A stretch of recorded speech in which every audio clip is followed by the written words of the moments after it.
a peaceful demonstration on the streets of Accra to press home the demand for the halting of the sale of some 60% stake in 4 hotels owned by the Social Security and National Insurance Trust, essentially the Ghanaian workers and pensioners in this country, to the Rock City Hotel that's owned by Food and Agriculture Minister Brian Champong, a member of parliament for the Abetifi constituency. Now, the demonstration, dubbed, as you recall, Hands Off a Hotels demo, began from the Labadi Beach Hotel, one of the hotels in question, through to the La Palm Royal Beach, another hotel in question, amongst the 4, all the way through to a few meters to the seat of government, talking about Christ the King Parish Hall. Now, that was led by the Member of Parliament for the North Tongue constituency, Samlokuja to Ablakwa, and together with organized labor and other stakeholders who questioned the process that led to the selection of Rock City as a viable entity to purchase the said hotels. Now, these hotels in question, as we do know, Labadi Beach Hotel, La Palm Royal Beach Hotel, Elmina Beach Resort, Ridge Royale. Now, the Member of Parliament is raising a number of issues, petitioned Shraj, and the latest to the issues that is raised is he questioning the ability of the Rock City, which he says is making losses, to purchase a profit-making entity like, for instance, Labadi Beach Hotel. After this statement, the Honorable Brian Champong has dared Samuel Okuja to Ablakwa to show evidence of the loss status of Rock City. In fact, he's added some incentives to that call that he has made for him to show that indeed Rock City is making losses. So we'll have a conversation this morning on what happened this week and what demands they are making of the president with regards to this Senate Rock City controversial transaction, and what the TUC is even saying in this regard. Stay with us. We'll have a conversation on this here on Key Point. Also, the High Court this week admitted into evidence the full WhatsApp messages between the third accused in this ongoing ambulance procurement trial, Richard Jakpa, and the Attorney General, Godfrey Adame. Now, the trial judge, Justice Efiase Wasa also noted that the courts had previously admitted the WhatsApp chats that Richard Jakpa presented, and therefore could not reject what the prosecution also described as the complete conversation, 68 WhatsApp messages. She's put emphasis on the fact that the court reserves the right to determine the weight of the evidence presented. Under cross-examination this week, Richard Jakpa admitted and acknowledged that the messages presented in court did not represent the entire conversation, but were selectively chosen for the relevance to his case. So this is an issue that we will get into as to whether all of this, now the tape has been, the recording of the conversation between him and the AG, Godfrey Adame, has been admitted. Now the WhatsApp messages have also been admitted. How does all of this impact on the path of the case going forward? So that's going to be a conversation that we'll have here on Key Point. Also, we shall discuss the increasingly worrying high cost of living amid this soaring inflation and its impact on workers, especially in the informal sector of the economy. And then we talk about the latest coming through with respect to the IMF engagement and also our engagements with the external creditors, the Eurobond holders. There's been a report of some sort of a agreement being reached in principle. What does that mean? How does that impact on the current state of affairs? The depreciation of the city and how it's impacting on businesses not being able to plan or project going forward. The city ended this week to 15 cedis, 70 pesos to the dollar. we would have a conversation on the screen, as you see there. And for those of you listening to us on 3FM 92.7 and a number of radio stations across the country, welcome to Key Point. As always, we're very, very, very interactive. So let's hear from you, your thoughts, views, comments, and opinions. And we'll have a conversation this morning. My guest will be joining me. We'll have a conversation here on the Key Point. My name is Alfred Ocansey. Welcome. We'll be back shortly.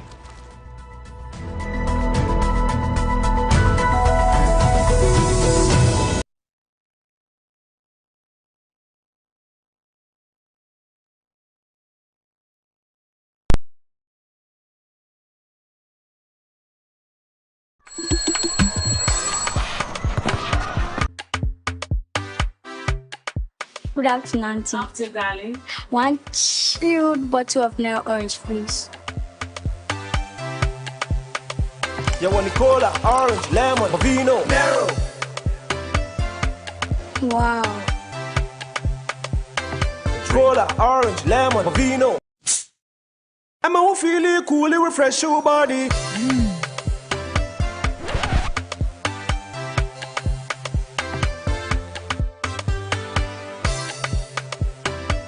Nero Cola, orange, lemon, and Bovino. New non-alcoholic flavored drink from Nero Beverages. This advert is FDA approved. Now is an opportune moment for investors to consider the remarkable investment opportunity presented by the Floria Residence, the pinnacle of luxury living in Cantonment. Offering a range of options from executive studios to lavish penthouses, including 1-bedroom, 2-bedroom, and 3-bedroom apartments. Amenities and services includes round-the-clock security services, dedicated play areas, a bustling commercial zone, state-of-the-art fitness facilities and gym, a well-appointed conference room, an elegant rooftop sky bar, and a breathtaking rooftop infinity swimming pool. Additionally, residents benefit from the convenience of a secured 3-floor underground car park, while those residing in the Ocean View penthouses enjoy unparalleled vistas. We are located opposite the Laboni Palace Mall, Accra. Contact us on 0595 700008.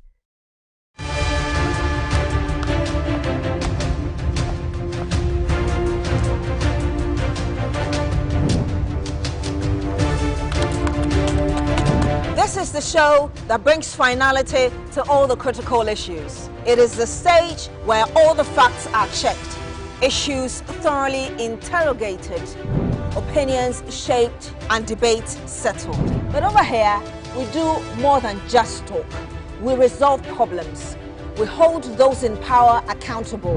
We address all the key happenings in society, from politics to health to education to everything you deem important. And we will center the voice of the ordinary Ghanaian. This is the show that sets the agenda. Agenda coming soon on TV3. TV3, first in news. This Sunday on Hot Issues. We're thinking of changing the name PNC because we've seen that the party name has been a curse. Would you consider yourself problematic? I was a threat to him because we made them vote for him. He knew he couldn't have been able to win. Without us, Apasada would not be anyone in the PNC. He wouldn't have. What is your track record? Why should we trust you? Why should we trust people who have track record to lead this country? They have failed us. We have seen it time and before. And we think that the time has come for Ghanaians to now give the PNP the chance to show them what we can do.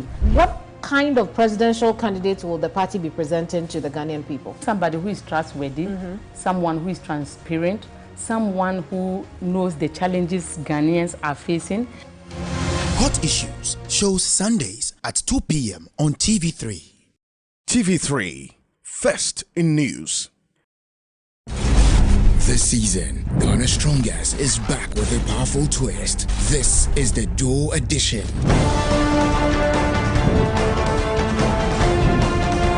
Watch as our able-bodied male and female athletes compete in this season's Ghana's Strongest, showcasing their strengths, endurance, and determination. Who will rise to the challenge and claim the title of Ghana's Strongest 2024? Catch all their action, the triumphs, and the unforgettable moments. Ghana's Strongest 2024, Sunday 4 p.m. only on TV3. the strongest, the power to do. Brought to you by Deluxy Acrylic Paint, Kivo Foods, Drugnet.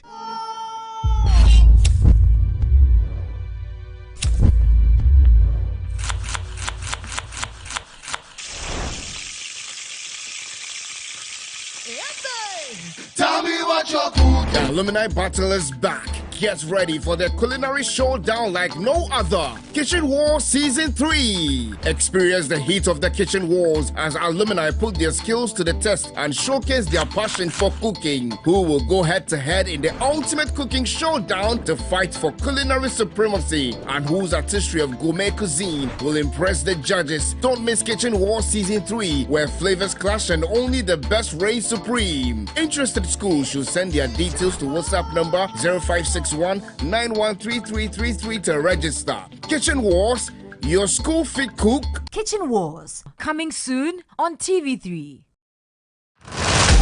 It's been weeks of love, betrayal, tears, heartbreak, and fun.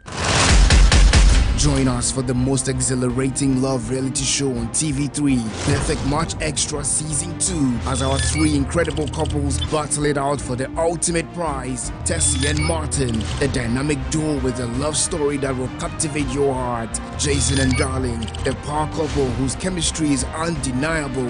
Rose and Drill, the passionate pair ready to set the stage on fire. Our winning couple will take home a sensational prize package of 50,000 Ghana cedis, a luxurious spa date, and exclusive products from our amazing sponsors. Mark your calendars for Saturday, 22nd June 2024. Note that it's strictly by invitation. Tune in and cheer for your favorite couple in this grand celebration. Perfect Match Extra Season 2. Love, betrayal, heartbreak, and triumph. Perfect Match Extra is sponsored by Close Up for your important oral care needs. Geisha Moringa and Geisha Black Soup for your soft and glowing skin. Flora Tissue, Top Choco, Bell Ice, Heaven Insecticide Spray and Coil, Frutelli Calipo, Kitia Furniture and Deco, Darlin XYZ Wine. Supported by Drugnet, Empire Kitchens. This week on Today's Woman, we're turning our attention to women's football. And we're engaging one crucial guest. And I said crucial because she has played a pivotal role in the world of football when it comes to women in Ghana. We went to Intako. I wasn't part of the athletes. And the one who was supposed to go for the 800 meters didn't come. And my English teacher looked at me and said, Evelyn, you can run. And I said, I can run what? Then I took, I changed my dress. I wore ran your the tracks. race, and I became first. And that was where I started running. Evelyn Nsia Asari Owusu is our guest this week on Today's Woman. You spend most of your time within your workplaces than at home. So if you are not happy within where you are working, my friend, leave. Meet us this Saturday, 3 p.m. right here on TV3 with me, Cookie. It is Today's Woman. Today's Woman with Cookie T show Saturdays at 3 p.m. on TV3. Brought to you by Vlisco.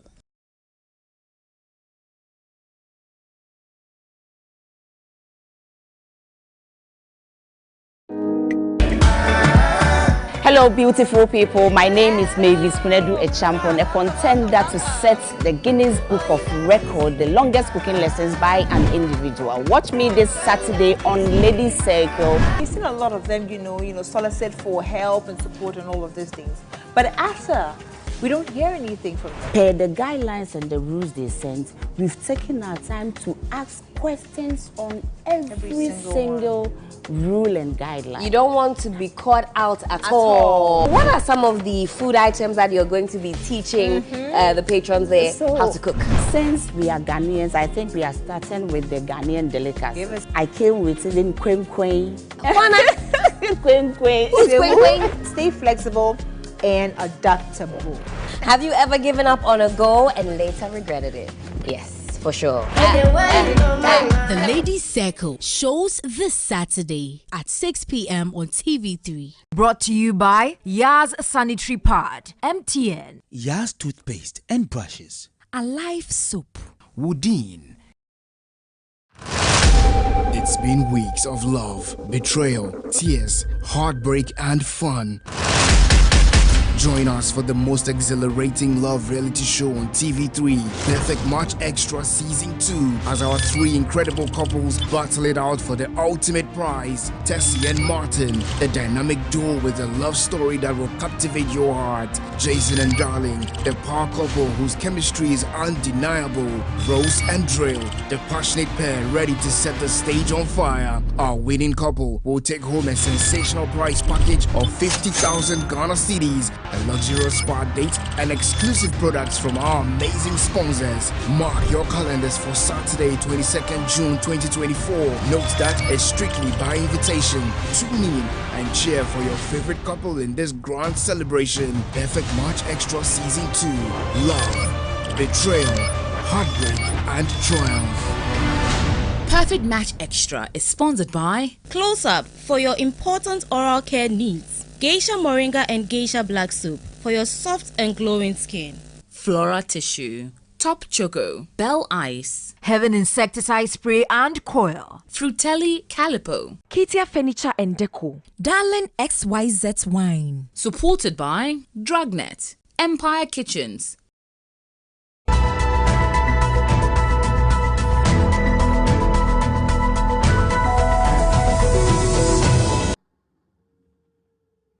the police hierarchy will be dragged to parliament. They would have to answer for what they have done, because we have done our part. We have been very peaceful. We have not breached any regulation. We have followed the route diligently, meticulously. So why this surprise? Why terminate prematurely? And why fire tear gas? And now, as we speak, we've had to rush a number of people to the hospital. They better pray that there are no casualties. President Akufo-Addo should promptly dismiss his appointees within his cabinet and those on the SNIT board and SNIT management for engaging in this scandalous transaction, which violates multiple laws and does not guarantee value for money. We call on President Akufo-Addo to commit to assenting to a private member's bill, banning all politicians and politically exposed persons from buying state assets when Parliament concludes the bill, and forward same to his office. Hundreds of people on Tuesday, June 18, marched to exert pressure on government to immediately halt the proposed sale of a 60% stake in 4 hotels owned by the Social Security and National Insurance Trust NIT to Rock City Hotel, owned by Minister for Food and Agriculture, Dr. Brani Champon. Speaking a day after the protest, the North Tongue MP and lead convener of the Hands Off Our Hotels,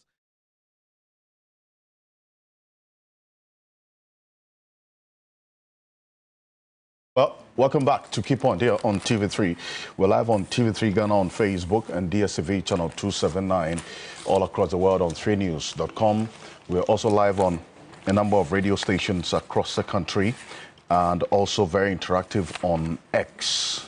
So share your thoughts with us and read out to you and to the rest of the world. And as we go on, my guests will join me for the second phase of this conversation. In fact, it's going to be connected to what we're about doing right now. We start the conversation this morning with what you just saw there, talking about the Hands Off Our Hotels demonstration. It's a demonstration that was led by the Member of Parliament for the North Tongue constituency, Samuel Okudzeto Ablakwa. He is the convener-in-chief of this Hands Off Our Hotels demonstration. Started off at the Labadi Beach Hotel, went through to La Palm Royal Beach Hotel. It's a strategic route because these 2 hotels are part of the 4 in contention in this SNIT Rock City controversial transaction that has generated a lot of conversation. Now, when they proceeded to the termination point of this demonstration, something happened. And that's where we want to start a conversation. Samuel Okudzeto Ablakwa is our guest to start Key Point for the morning. Good morning. Welcome. Good morning, Alfred. Thank you for having me. It's good to have you. I see a lot of documents. My table is filled with so many documents. What is all this about? It's, well, good morning to all our viewers. There are documents on the really scandalous sale of SNIT hotels to Rock City Company Limited, owned by the Minister for Food and Agriculture, the Honorable Brad Champon. You know that in recent times he has been daring me, saying that I don't have any documents, and that he will gift me his mansions and Pasako and a hotel in Akosombo and all of that. I don't need any of his... you don't need the hotel I don't need any in your constituency? I don't need any of those things. That hotel, by the way, is not in my constituency. It's in the Sojaman constituency in the Eastern region. The Volta Hotel? I'm surprised he doesn't seem to know where his hotels are. His hotel... The Volta Hotel belongs to him as well? That's so he claims. I don't... No, that's a VRA-owned hotel. He claims it's for him, but it's not in my constituency, and I don't know anything about his interest in that hotel in the Sojaman constituency. I'm not doing what I'm doing for personal gain or for gifts and all of that. Look, we have been very consistent, and you know my position on these matters.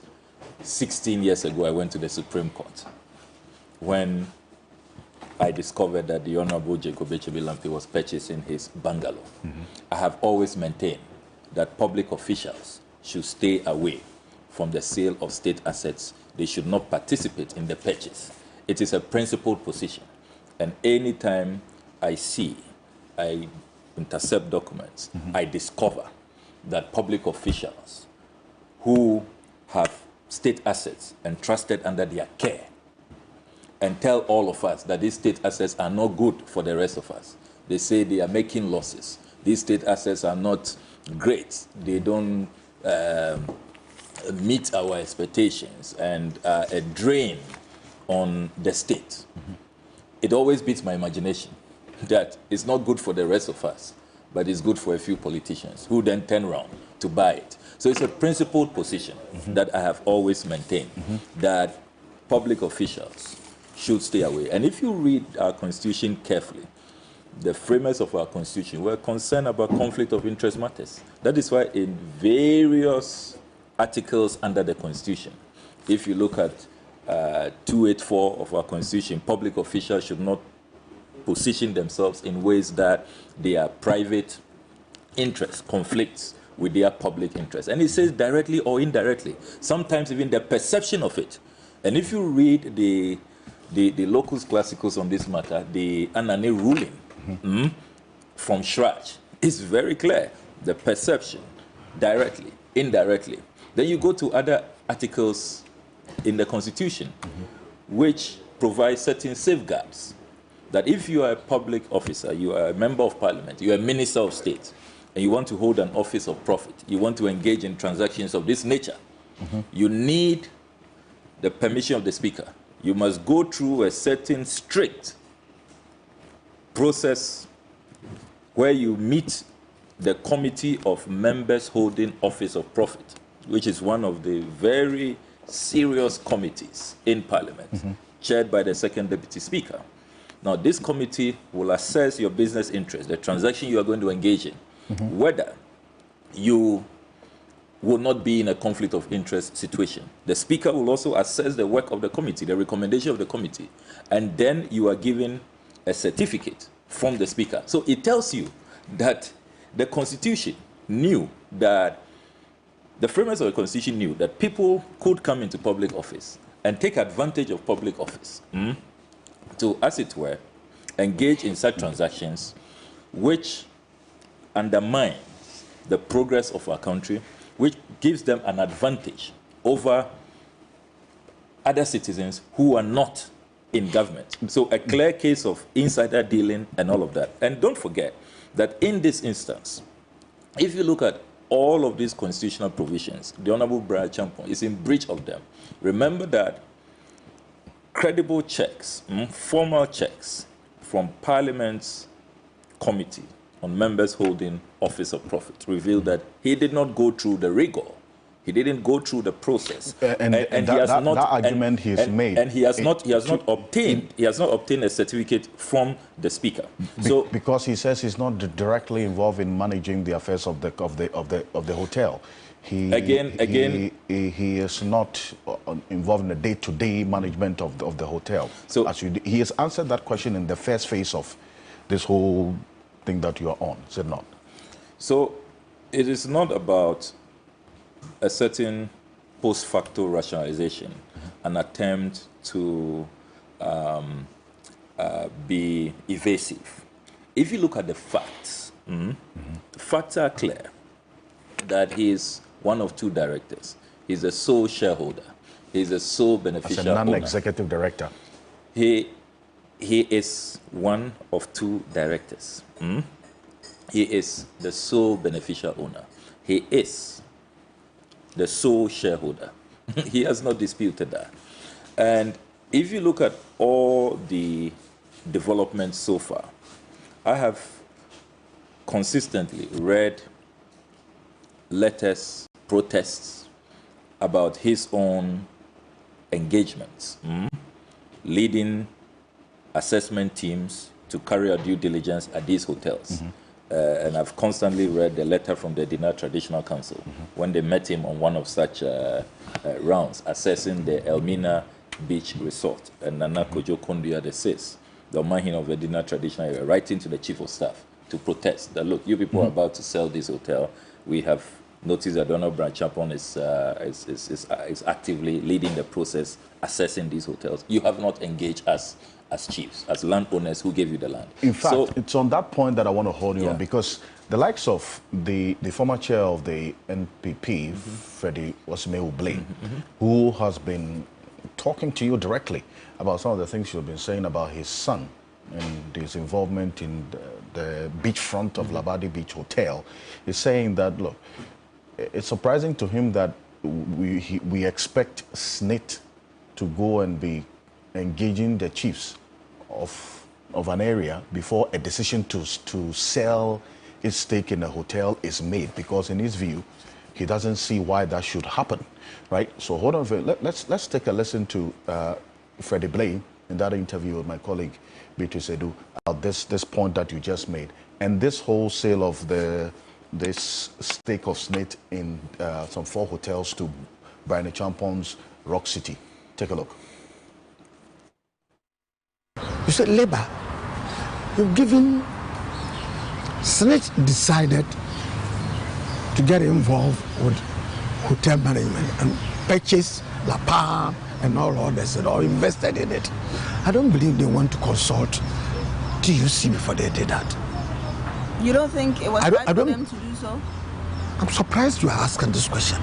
Because you've given, listen, please, you've given the management of SNIT the funds that individuals contribute to put up. SNIT is supposed to invest, and when they are investing, they don't organize elections to ask for opinion from the but of course there is a board of directors involved in SNIT. Mr. Blay, so you're going back to my point. No, I'm going to your point, but if you ask me this question, I must take time to explain. When you want to tell that, once SNIT decide that they want to purchase a hotel, they should go to TUC. I'm not saying that. We have Is that what you're asking members, we have 4 representatives of organized labor. It means they are involved in it. But what I'm saying is that they have come out Thank you. Thank you. You say if they are involved. I'm saying that they are saying they've been on the board when this discussion started, this process started somewhere in 2018. They had been against it, and they said that we don't think that this is in the best interest of workers of Ghana, and it looked like their concerns were put away, and that is one of the reasons they actually hit the street. I'm surprised. I'm saying when you have a board of directors, they take a decision. The decision is binding. The decision is one decision. If we are 10 members of the board, 7 of us decide that we are going this way. One of them gets up to say that my protest was ignored. And this one you want to take on board and discuss with me. I'm telling you, I am a chairman of a board of directors. If we go for a meeting, I may be the chairman. If the board together, jointly, decide that this is the way we go, irrespective of my individual protest or disagreement of it, the decision that is taken binding on us. So you think but I don't want to go into that. Being hypocritical? No, please, I don't want to go into that as to what happened in their boardroom. No, I'm but let's discuss. Saying that the stance of organized labor now is hypocritical. I'm saying I don't want to go into that as to how the decision was arrived at and who took a decision, who participated and who protested and so forth. But I will be surprised that 4 members of a board. I don't know how many members they are. 4 members. I don't know how many. The strength of the board itself together, they are taking a decision that we don't want one hotel to be sold. It's a decision that will be taken by the board, a decision that will be taken by the Senate company. It's a policy. I'm not questioning that now as to whether it is a good idea in the first place. Who even decided to go into hotel management? What board decided on that? That is Senate. So I'm not interested in questioning who took what decision, but they gave notice to the whole Ghana, everybody, including even not only Ghana, to the whole world, that those who want to come and buy this chain of hotel or 4 hotels which we own, if you are interested, bring an offer. If it costs 200 and we have offered 400, they take the money into their pocket and go and do whatever they want to.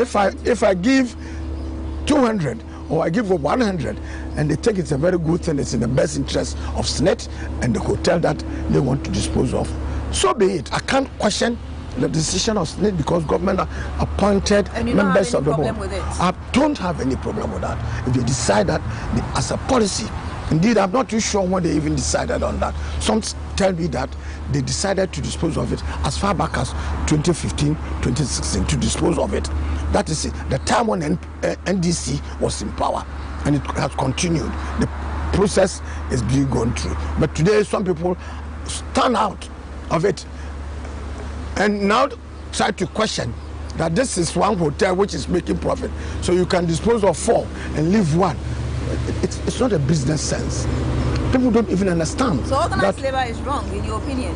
Look, I don't know on what basis they are taking their decision and whether they themselves have decided against it or not. I'm not aware. And for what reason they decided, I am not sure. I don't know about it. They may have their good reasons. I'm not ready to discuss that. But I'm saying SNET took a decision to dispose of that. And I don't have any question with that. I would have loved to buy if I had the money. I would have loved to buy because I have a good idea, but the son had convinced me that it could be made into something else. So that's the former chair, national chair of the MPP.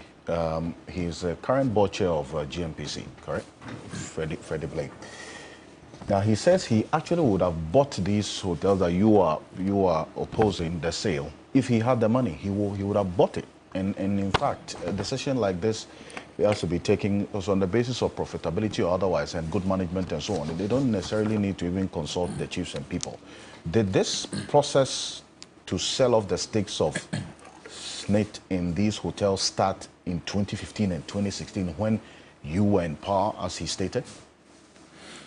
As far as you do know? So, first of all, it is absolutely important to question Mr. Freddy Blay's interest and conduct in this whole affair. Is he the board chair of SNET? Well, he said if he was. Is he the spokesperson of SNET? Is he the employment minister who has responsibility over SNET and how workers' contributions are utilized? Why does he appear so interested in this matter? Particularly when we now know, based on documents I have put out, that there's a certain family interest. So when consistently you are granting interviews, speaking as though you are the PRO for SNET or the board chair for SNET, it is worrying. We now know that your sons claim to own substantial portions of Labadi Beach Hotel's beachfront. A very scandalous. Well, and he says they went through the legitimate process to get it. So how do you describe that as scandalous? I have here the original joint venture agreement signed on the 19th of November 2020 between Gold Coast Expo, Press Express Limited, and Labadi Beach Hotel. Now, Gold Coast Expo, Press Express, these are companies owned by his sons and their business partner, Lloyd DeVos Jr.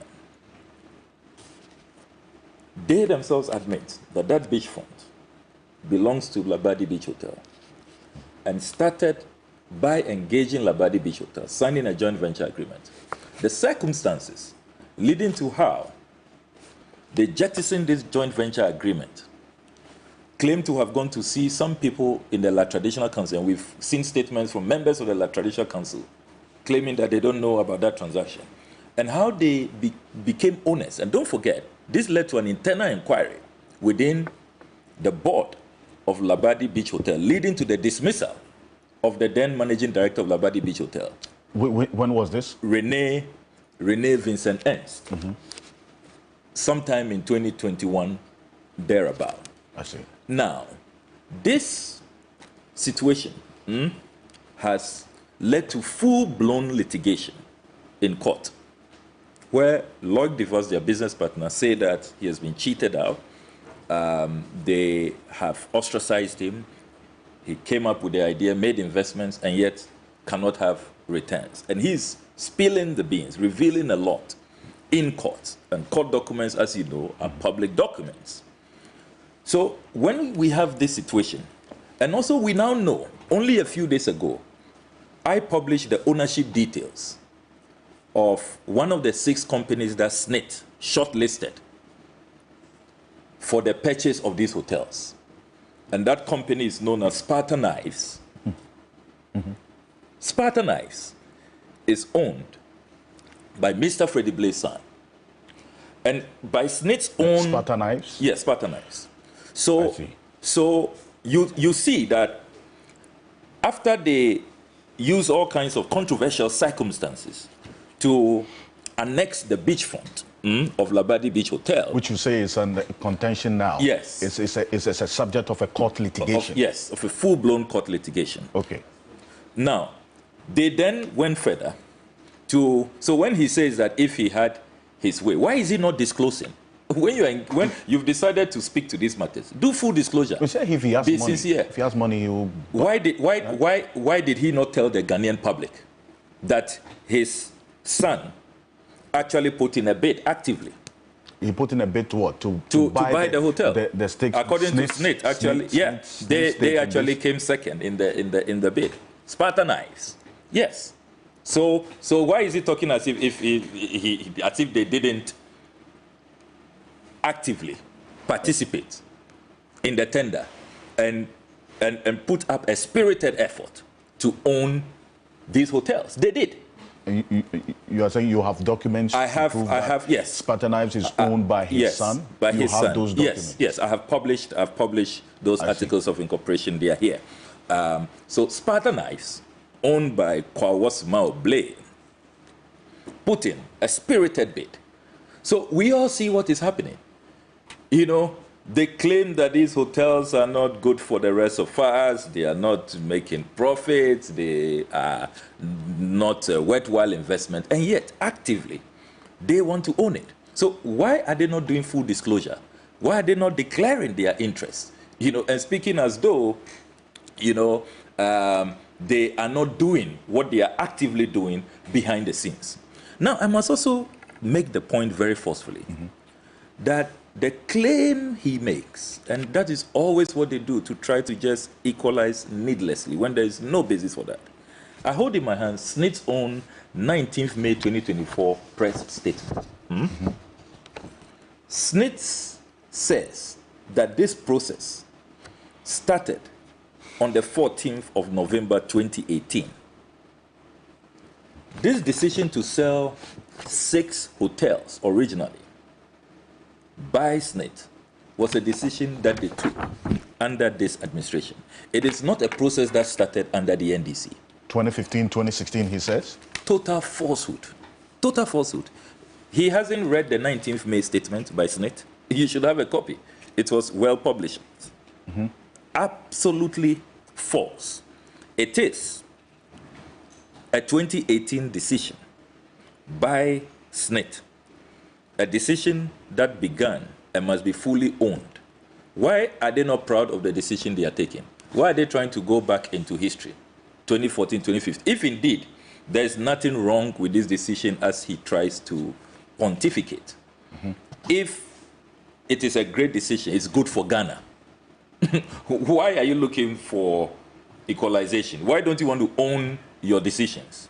And such a major decision, we all know, cannot proceed without cabinet approval. That is why the president himself, the only intervention he has made on this matter is to ask organized labor to go see the employment minister and the board of SNIT, because this is such a major decision that would not have been taken without the express approval of cabinet. The other distortion in Mr. Blay's interview that he granted you is this claim that workers gave their blessings to this transaction. Again, I have here the 20th May 2024 statement by organized labor. Well, to the extent that they are represented on the board of SNIT, then they are part of the decision. Let's listen to what organized labor says. Quote, the workers' representatives informed the leadership that they had collectively raised objections to the process and had advised that the process be halted. This is when organized labor called for a meeting of their reps. Let me begin with the preceding paragraph. It says, at a meeting held today, 20th May 2024, the workers' representatives on the board of trustees of SNIT briefed the top leadership of organized labor about the proposed sale of 60% of SNIT's interest in some hotels. The workers' representatives informed the leadership that they had collectively raised objections to the process and had advised that the process be halted. So organized labor has said publicly that until my expose, they thought that the process had been halted, because that is the advice. And look, but how can they think like that? And do you agree with that? Because you see, this intention to sell was not a secret one, at least to the extent that SNIT published some processes related to that in the Daily Graphic at some point between 2018 and 2022, thereabout. They cannot claim to think that the process had been halted. When SNIT was going ahead with the process, what, they didn't see the publications in the Daily Graphic? So according to organized labor, yes, the adverts were made. Remember that the first advert was on the 14th of November 2018, requesting bids for a transaction advisor. We all know that eventually SEM Capital was chosen, for which this country has spent about $491,000, about $500,000, paying the transaction advisor. That's over 7 million Ghana cedis. Now, after this process, these ads and the selection of the transaction advisor, according to organized labor, in the statement that they put out on the 20th of May, they advised that the process be halted and that they do not support it. So their understanding was that the process had been stopped. That's what they have told us. Yes. Now, I haven't seen any documents to the contrary. If the Senate board has any board meetings, minutes, board resolutions, they should put it out so that we can question the veracity of what organized labor is saying. To the extent that that has not been challenged by SNIT and we haven't seen any documents to the contrary, I am inclined to go with organized labor, that indeed they had asked them to stop and they should not have proceeded. All right. Now, eventually, you hit the streets, and I want us to proceed on that path, because these issues, organized labor even joined you, and they made their position quite clear on the streets. You started from the Labadi Beach Hotel, proceeded to the Labadi, that's La Palm Royal Beach Hotel. You've always made that case about the profitability status of Labadi Beach Hotel. And then also the other one, that's Ridge Royale. Yes. So that's 2 of 4 of the hotels up for sale. SNIT, during that meeting that the president directed the labor minister to have with TUC, indicated that they were yet to take the decision to sell. I'm sure you saw that. So they were yet to take the decision to sell these hotels. They were yet to finalize all of that. Is that consistent with what you do know? Because you're saying that already there are site visits by the Honorable Brian Champong to these areas. Does that point to the finalization of the deal? Is it contrary to what SNIT is saying, as far as you do know? So let me begin with a demonstration. I will be remiss if I do not spend some good time on this consequential demonstration, very monumental development, which cannot be glossed over. The thousands of Ghanaians who poured out on the streets throughout the week, many Ghanaians have been so amazed and so delighted at how the vast majority of Ghanaians understand these issues, are participating in the matters, and are vehemently, very loudly protesting against the sale of these hotels. If you look at Tuesday's turnout and you drill down to look at the partners, I mean, it's as though the whole country against the government. See the turnout from the traditional authorities. I want to start from there. I mean, when was the last time you saw a demonstration where chiefs said that they will lead the demonstration? The chief said, look, we are not going to just give our blessings and sit back. These are chiefs of where? And let the La youth. Traditional Council? So you heard, and I want to, this morning, salute the La Wulomo, the Wulomo of La, the venerable, the very respected Ni Yamu Obroni the seventh, who led the charge. He came with all the chief priests of La. I want to salute the chiefs of Gamashi, who poured libation before the demonstration and asked for our ancestors to bless our efforts and to help us succeed in this battle to defeat state capture in its crude form. So I want to pay homage, glowing tribute to the traditional leaders. I mean, it's rare to see our chiefs carry out this patriotic duty with such commitment and such inspiration. Then I must salute the TUC who joined us, the leadership of the TUC, led by Comrade Adefio Sechere, the Ghana Registered Nurses and Midwives Association, the Ghana Federation of Labor. I want to salute all the political parties, the leadership of the NDC. You saw General Secretary Fifi Kwete in attendance, the youth organizer and other executives. You saw the CPP leadership, the PNC leadership, led by Bernard Mona, their presidential candidate. No, well, he's yet to be aspirant, the president, aspirant to be a presidential candidate for the PNC. We saw the coalition of La Youth groups. We saw the United Gadangbe Council.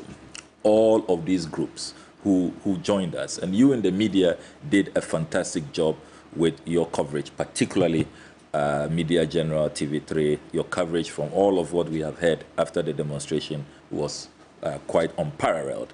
And I must commend the media for that. The message is very clear. If anybody had any doubts that the Ghanaian people are not outraged, are not appalled, are not disgusted about the state capture going on all over the place, this is the message. And you heard the La Wulomo say that, look, for La, apart from these hotels that are going, their trade fair is gone. Their trade fair, properties there, businesses functioning, demolished at midnight, contrary to even a court decision and court processes. They say their La General Hospital, demolished and abandoned for years. It's only recently that some work has begun. So they say that the destruction of state assets and then the looting of lands, they see it on a daily basis and they will not tolerate it any further. Are you aware that since we began this crusade, the revelations, so what revelations exactly? Parks and Gardens. I have received calls from Parks and Gardens that they went to work one day. Parks and Gardens. Just our behind green us here. belt, yes, the green belt, which has been preserved since the colonial era. The colonialists demarcated that place as our green belt to give us a green buffer to help us have an ecosystem which is environmentally friendly. We can't have a concrete jungle all over the place. The only surviving green belt now, parks and gardens. They went to work one day and somebody shows up that he's the new owner. The new owner of what? Of the parks and gardens. A private developer. The area where parks and gardens. Yeah, where parks and gardens is. Yes. That's opposite the WAEC. Opposite, WAEC. Around yes, the DVLA. Switchback yes, road. the Switchback Road. Yes. I would encourage you to delve into that matter. Parks and gardens. So they have had to initiate legal processes to protect parks and gardens. Are you aware the number of bungalows that have been raised down? Chief directors have reached out to us. Check what is happening, for example, to bungalows belonging to directors of the Works and Housing Ministry, including the chief director's bungalow, and other organs of state. Judges' bungalows are being demolished. Judges are given short notice to leave. By go who? look And for places to rent. For what purpose? It is the marauding invasion. Do you know that the prisons place, not far from here, the prisons barracks, where close to the Dankwa Circle roundabout, close to Osu, all of them have been given up to July to move out. To move out by who? Who gave them that notice? The Interior Ministry, that some private developers are taking up. The Interior Ministry gave them the notice. Yes, they have been. So they've been given notice to move out. Look, the things happening in this country, across the country. If you go to Tamale, you go to Ho, you go to Wa. Only yesterday I published a letter the Lands Commission wrote to the Upper West Regional Minister. The minister was shocked. The minister, the minister was trying to protect lands belonging to parks and gardens in Wa. And wrote to when he started, the private developer says, Honorable Minister, please, you put yourself in trouble. I have valid title. So the regional minister writes to the Lands Commission, and to his shock, the Lands Commission confirms that yes, leave the private developer alone. I see. So the state capture we are talking about is real, and that is why I must this morning salute President Mahama, the former president, who put out a very clear message 2 days ago. That a clear and decisive promise, and I really want to salute the former president. Celebrate him for that. This is the pledge he has made to Ghanaians. The Akufo-Addo and Bawumia government is disposing of state lands and properties at an unprecedented rate. When elected, my administration will prioritize the investigation and repossession of these lands. Powerful pledge, and this pledge has received such resonation across the length and breadth of this country. Every Ghanaian is excited about this. Let's look at that Lands Commission document that you're talking about with respect to what you are indicating is happening. This is it, right? Yes, that's it. The alleged illegal development, construction of fuel station. Yes. Near parks and gardens. Yes. According to parks and gardens, it's their land in Wa. That's around Dobile. Yes. Kampalpani residential area along the J.J. Rawlings High Street, Wa municipality, the Upper West region. Yeah. Land title information and brief historical background of the site. Yes. The site. It says, and please. This has is on the letterhead of the Lands Commission, Upper West region, addressed to the Honorable Regional Minister. It says, please, furtherance to your request for information, the subject matter above refers to enable you take further actions on the alleged illegal development. I wish to inform you that per records of the Lands Commission, the developer has a valid land title document, deed of lease, covering the portion developed into a fuel filling station and must be noted as such. That's what they told the regional minister. I see. So they're actually telling the regional minister to back off. The Parks and Gardens people were protesting that is their land, but they've told all of them to back off. The Lands Commission says that they have sold it. The private developer has a valid lease. Valco lands are also going in the coming days. I'll be putting out more documentation and some aluminium company. Yes, and some evidence to that exactly? Around the Tema enclave. That's also under the auctioneer's interest. It is about to go, and you look at what is happening. The lack of transparency about these processes and how people come to even own this and the inhumanity. Look, if you listen to some of the stories, including stories from judges about the short notice they are given to move out, and how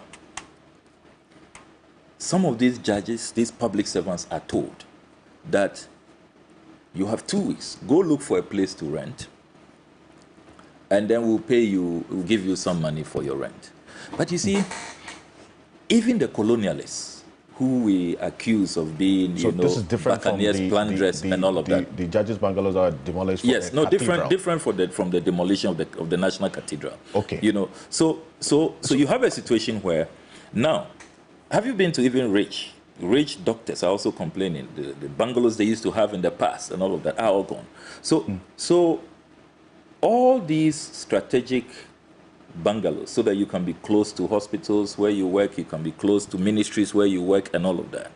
We are pushing people out to the outskirts. There were some specific demands that you made of the president in the petition you presented. What are those? And then, because we want to get into some other areas quickly before we end this. Yes, so it's a 15-point petition, and the petition was received by the Deputy Chief of Staff. And the petition is very, very clear. One, we say that President Akufo-Addo should immediately stop the sale of these net hotels. Those who are selling are his appointees. Those making the case to buy them, particularly the Honorable Agric Minister, his appointee. We have put out all of what is wrong about this sale. This sale cannot be in a strategic interest. These hotels were built with workers' contributions. These hotels are hotels that will take care of workers when they retire.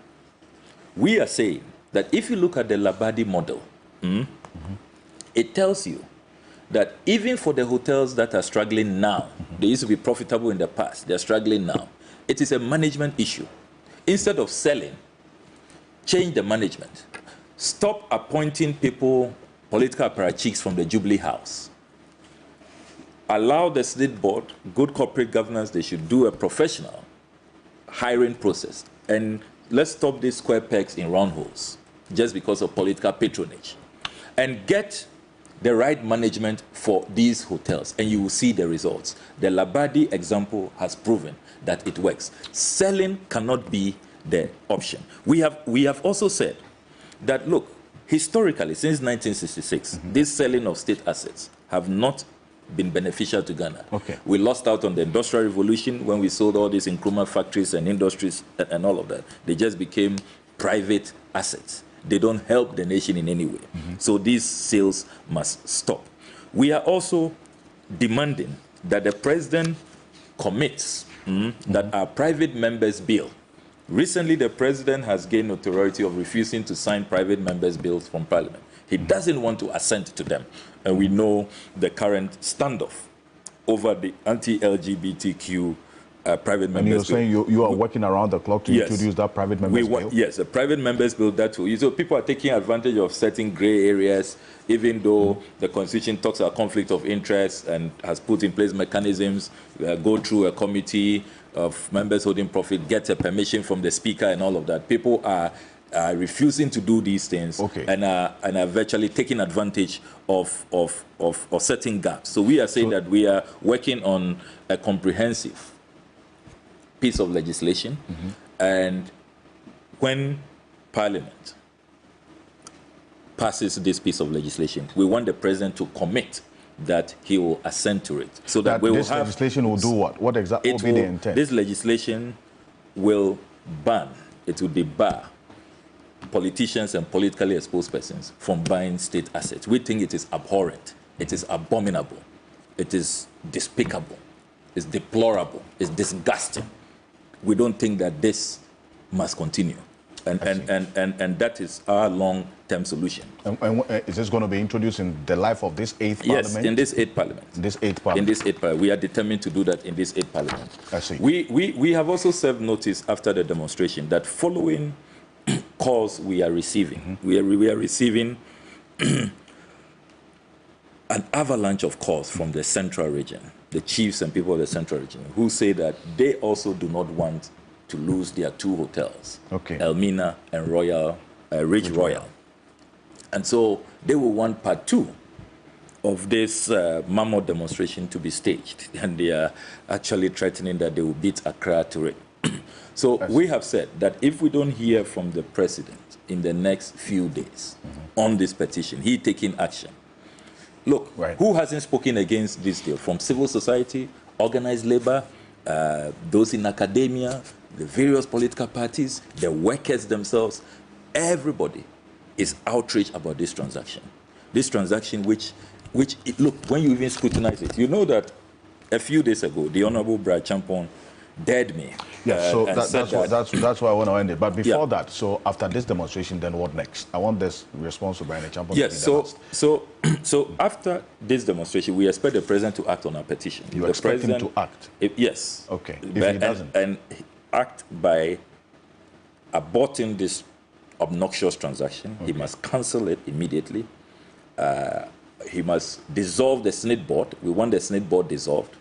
We want all the appointees who have brought us to this very, putrefying point to be sanctioned.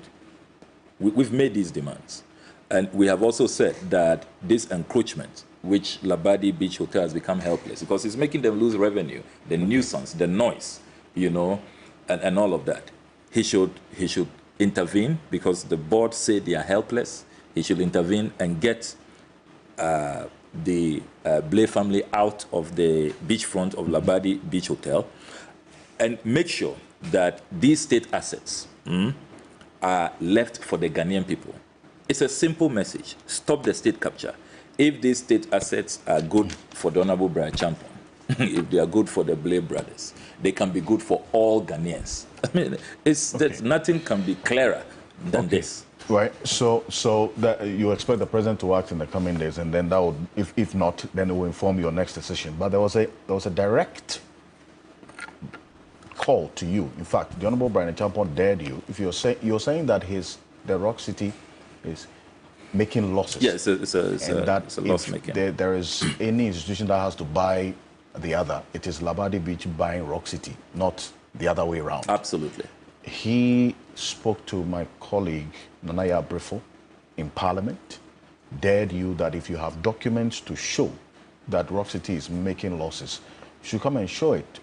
And that if you do, he's going to give you a house at Trasaco for free, and then a hotel in your constituency, amongst other things that he promised you. You have documents to prove that Rock City is making losses. Definitely. Let's hear from the Honorable Brian Champon when he spoke to my colleague within the week. And I'll see the documents that you have. Take a look.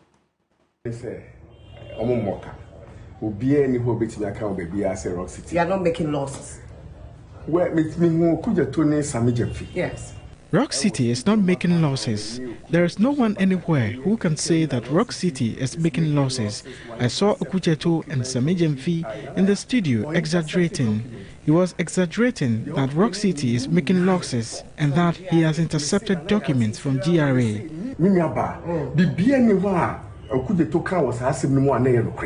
He dared Samuel Okudzeto Ablakwa. Yes. Rock City is not making losses. There is no one anywhere who can say that Rock City is making losses.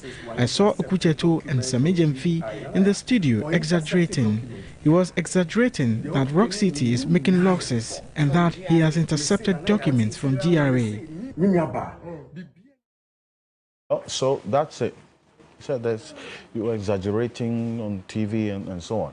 But let me just put on record that the Honorable Minister Hussaini, Martin, lawyer Martin Pebo, and then also lawyer Yabuabia Samoa, they're going to be joining us. This is the first phase of the conversation this morning with Samuel Okudzeto Ablakwa.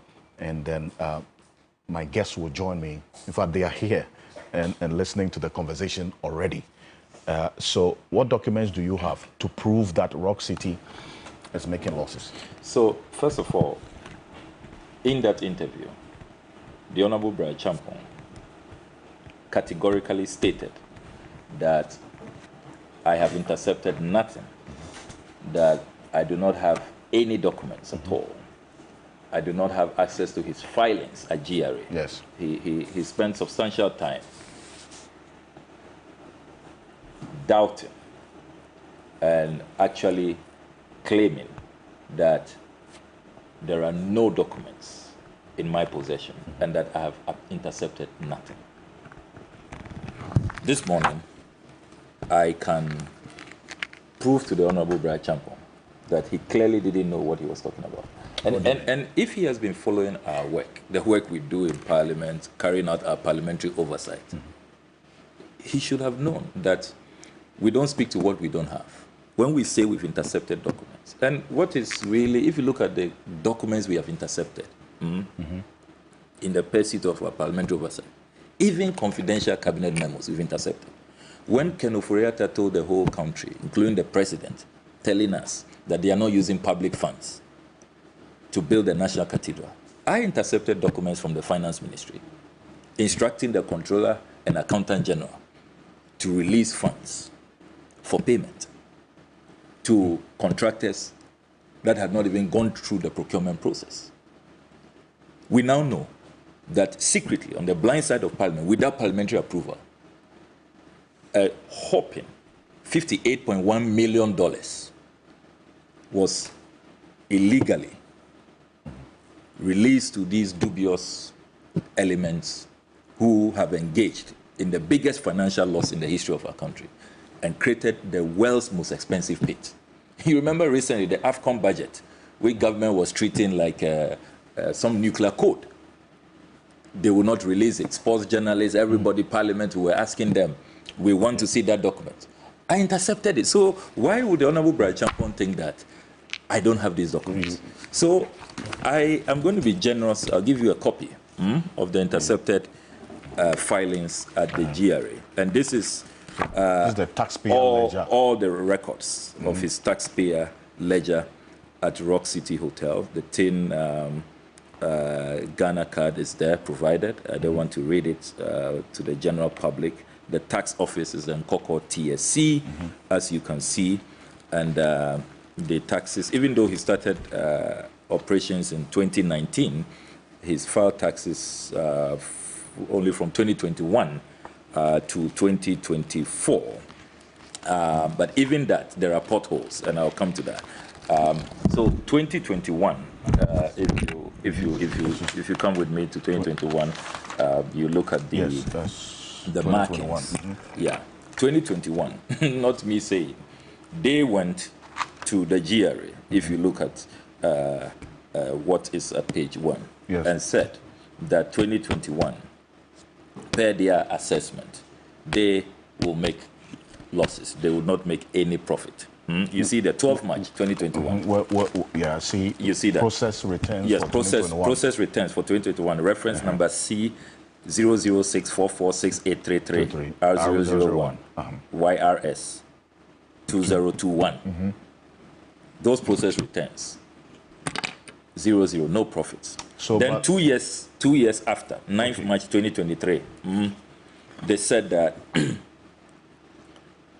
having not made profits, we have 2 withholding taxes to declare.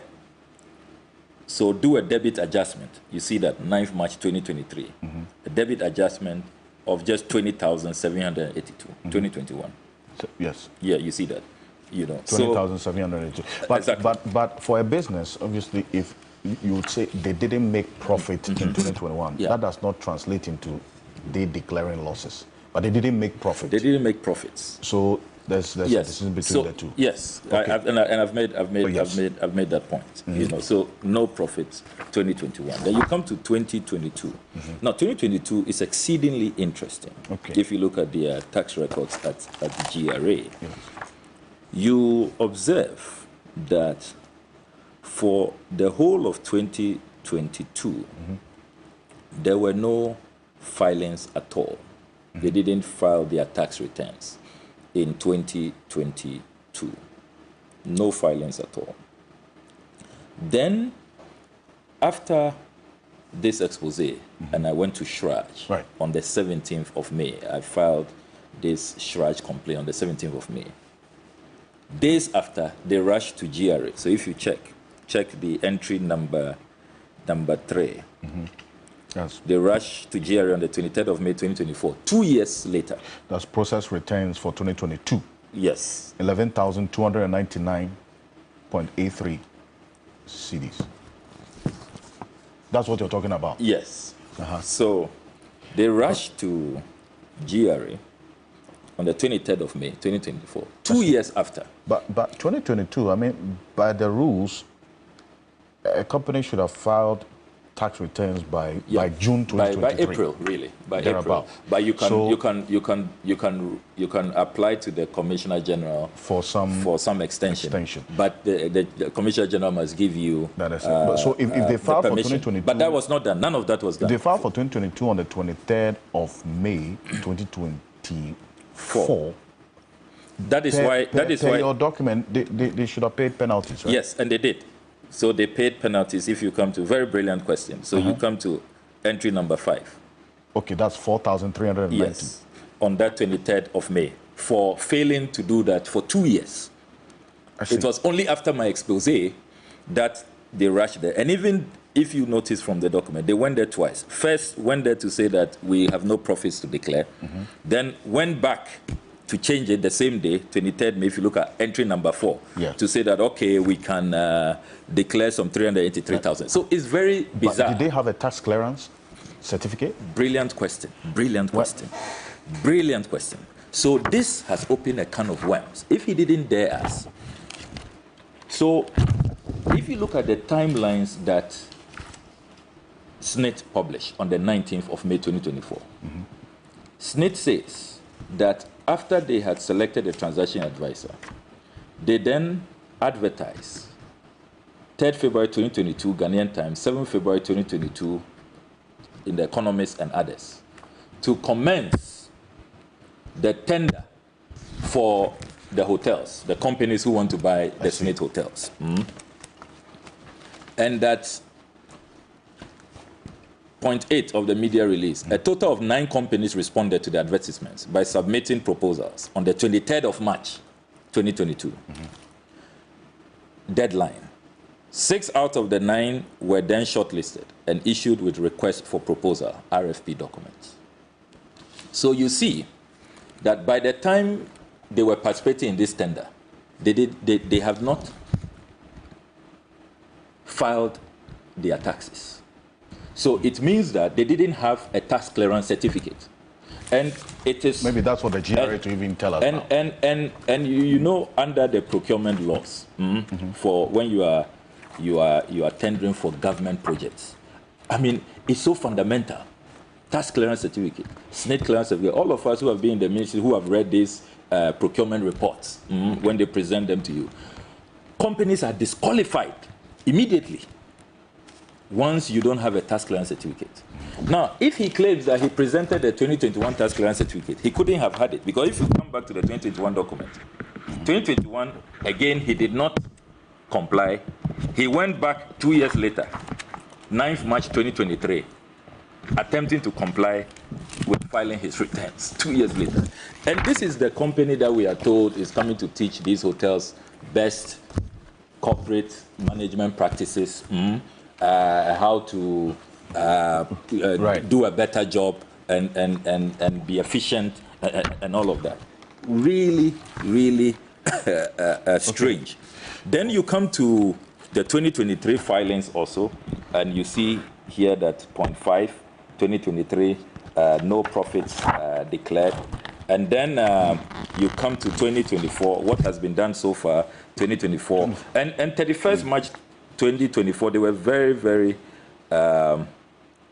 really busy, as you can see from the document, the first page. If you look at the first page of the document, indicating that they don't expect to make profits in 2024. That's the first quarter. The first quarter. And then on 24th May, if you look at the entrance... So that's a debit adjustment for 2024. They go back and do a debit adjustment following my expose. So you see a lot happening on the 24th of May 2024 after the expose. So when the Honorable Brad Champon claims that I have nothing, I've intercepted nothing, he stands exposed. But I have stated that I don't need his Trazako house and his hotel and all of that. Even for your constituents. I'm not doing this for any personal benefit. Okay. So look, this company, from all we have seen, whilst they are saying that they will not make profits even for this year, until after my expose, and they go back on the 24th of May to try to do adjustments. Look at the record of SNIT from the Deloitte financial statements. SNIT has a gross profit of 158.4 million. Net profit, operating profit, 58.2 million. Okay. SNIT, that's Labadi Beach Hotel, pardon me, Labadi Beach Hotel. Labadi Beach Hotel is paying dividend to government, 25 million. And if you look at how Labadi Beach Hotel, the management there, they are compliant, they are following the laws, they have their tax clearance certificates, they have good corporate practices, gold standard. How can anybody convince me that Rock City, with this horrible record, should be the one purchasing Labadi Beach Hotel and not the other way around? Okay.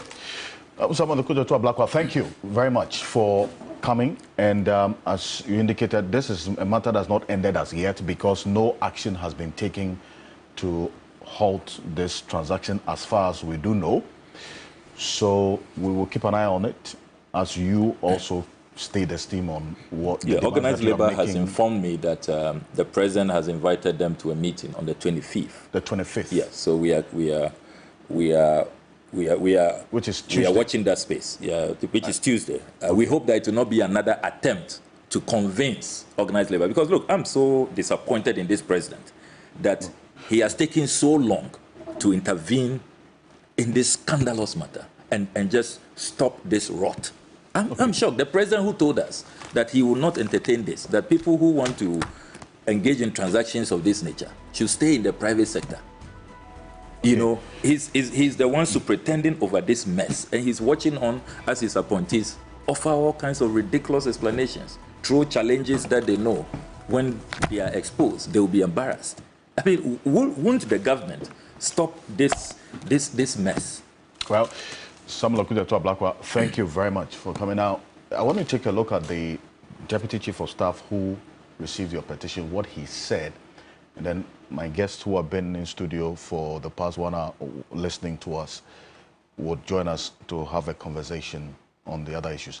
Take a look. Thank you very much, the Honourable Member of Parliament for North Tongue. I see other members of Parliament over here, Member of Parliament for Boku. I see the General Secretary of the National Democratic Congress. I see Buloma here. Other members of the party and allied groups. Thank you for this petition. We are delighted to pick it because it is part of the exercise of our democratic rights guaranteed under Chapter 5 of our Constitution. We are also grateful that this procession and demonstration has taken place without any negative outcomes.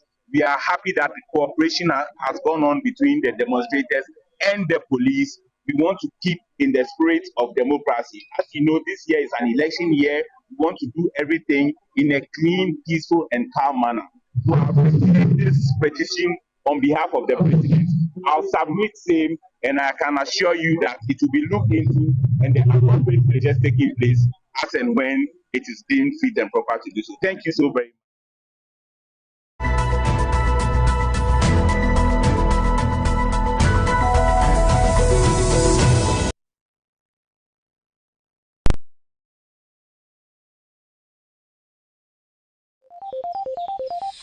Walambo! Hey, Walambo! I asked him to buy me original politics. Hey, please don't make mistake. Talk to Papa. Open the back man. And you politics no girl. Hey, Papa. Papa, can ruffle? The politics is original, the first and the best. What is? Who got also for dear acrobat to use to be? Politics, yes. Introducing Rehoboth Social Housing, a wide array of litigation-free plots in the center of Rehoboth Havens, Ayimensa. Ideal for your dream home construction or future investment, our plots are prepared for development, giving you a blank canvas on which to build the house of your dreams. Our plots are ready for immediate construction because they have all the necessary utilities and a well-developed infrastructure in place. We make the process seamless and stress-free. Our team of experts is here to guide you every step of the way. Within Rehoboth Havens Ayimensa are already built modern luxurious homes selling at affordable prices, safe and convenient for all. Secure your future today with just $12,000 or the equivalent Ghana cedi. Locate us at 145 North Legon, GM 060-6274, or call us on 0553 751 933 or 0206 823 524, or contact our UK office, Vega House, Opal Drive, Fox Mill, Milton Keynes, MK15 0D5, on 01908 853 3149, or visit our website on www.rehobothsocialhousing.com. Rehoboth, your housing dream becomes a reality.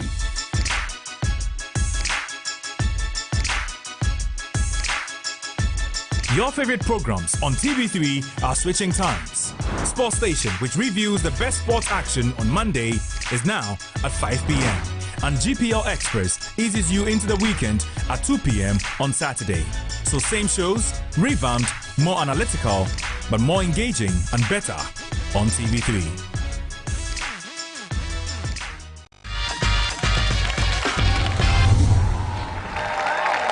The Day Show, and my special guest for this session, we speak to a captain who was not wanted by his mother when she conceived him, but she got a prophecy to keep him, and today he is a history-making pilot.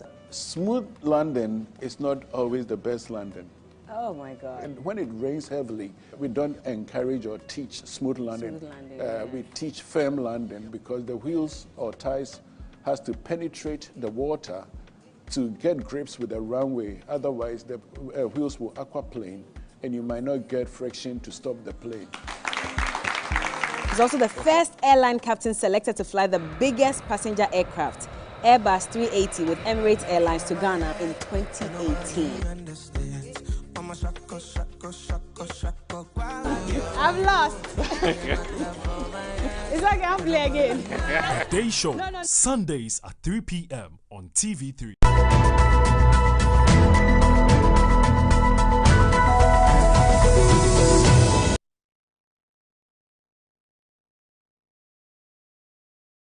Welcome back to Key Point here on TV3. We're live on 3FM 92.7, also on TV3 Ghana on Facebook and DSTV channel 279. We're all across the world on 3news.com. Samuel Okujo to Ablakwa, member of parliament for the North Tongue constituency.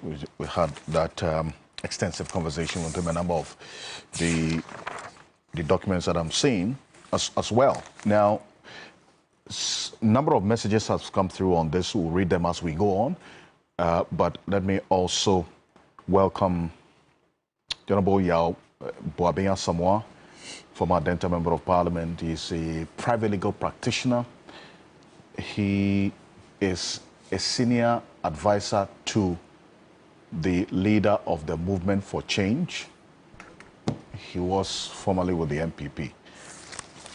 Lawyer Yao Boabenya Samoa, good morning, welcome. Thank you, Mr. Ocansey. Thank you very much for having me.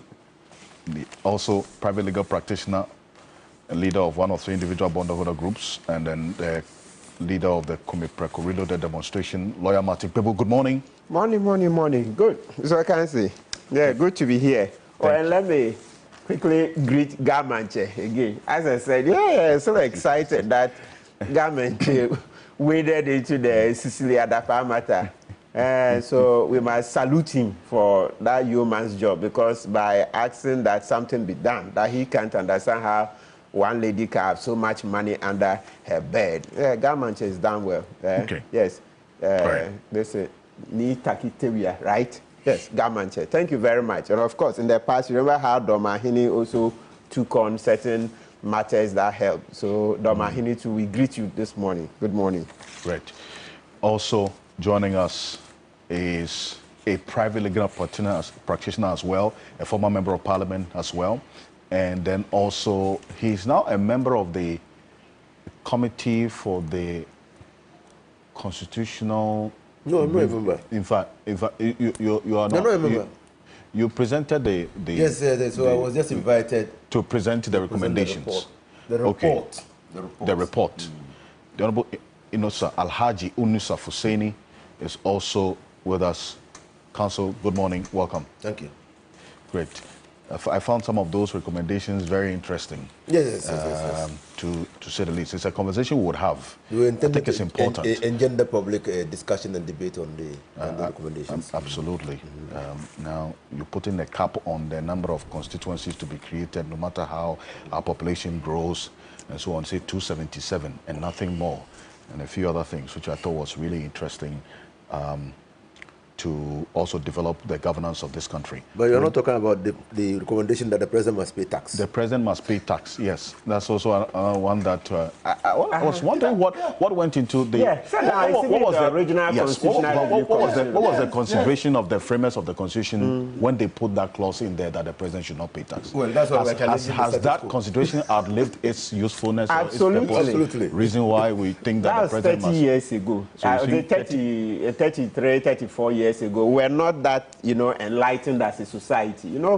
Every year we are getting more enlightened. Literacy is going up. We've seen how presidents have plundered us, like how Akufo-Addo was going away with $800 million and the rest. So we are becoming wiser and saying that, but the man is coming to serve. Why are you rather serving him? That imperial king kind of thing. We want to remove. But somebody says, but somebody says your report didn't touch on the Article 57 and 58 powers, the executive powers. You didn't touch it. But that is the heart of the matter. Then your report is not working. No, that is the heart of the matter. That is the eminent domain. And everywhere in presidential systems, eminent domain is vested in the president. Now, but you need to put in checks and balances. That's the essence of constitutionalism. To whittle down the extent to which you can use the eminent domain in the constitution. That's why it was not touched.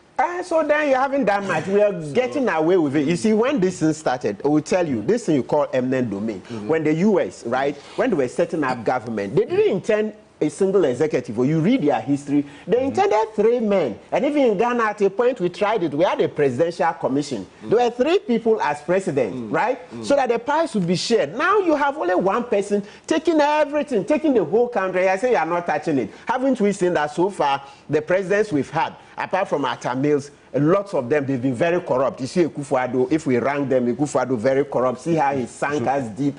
So why do you still want to protect those powers? So that's a conversation we can have. No, then you've done nothing. Say disservice. Just throw the report away. I don't think I want to read such a report. But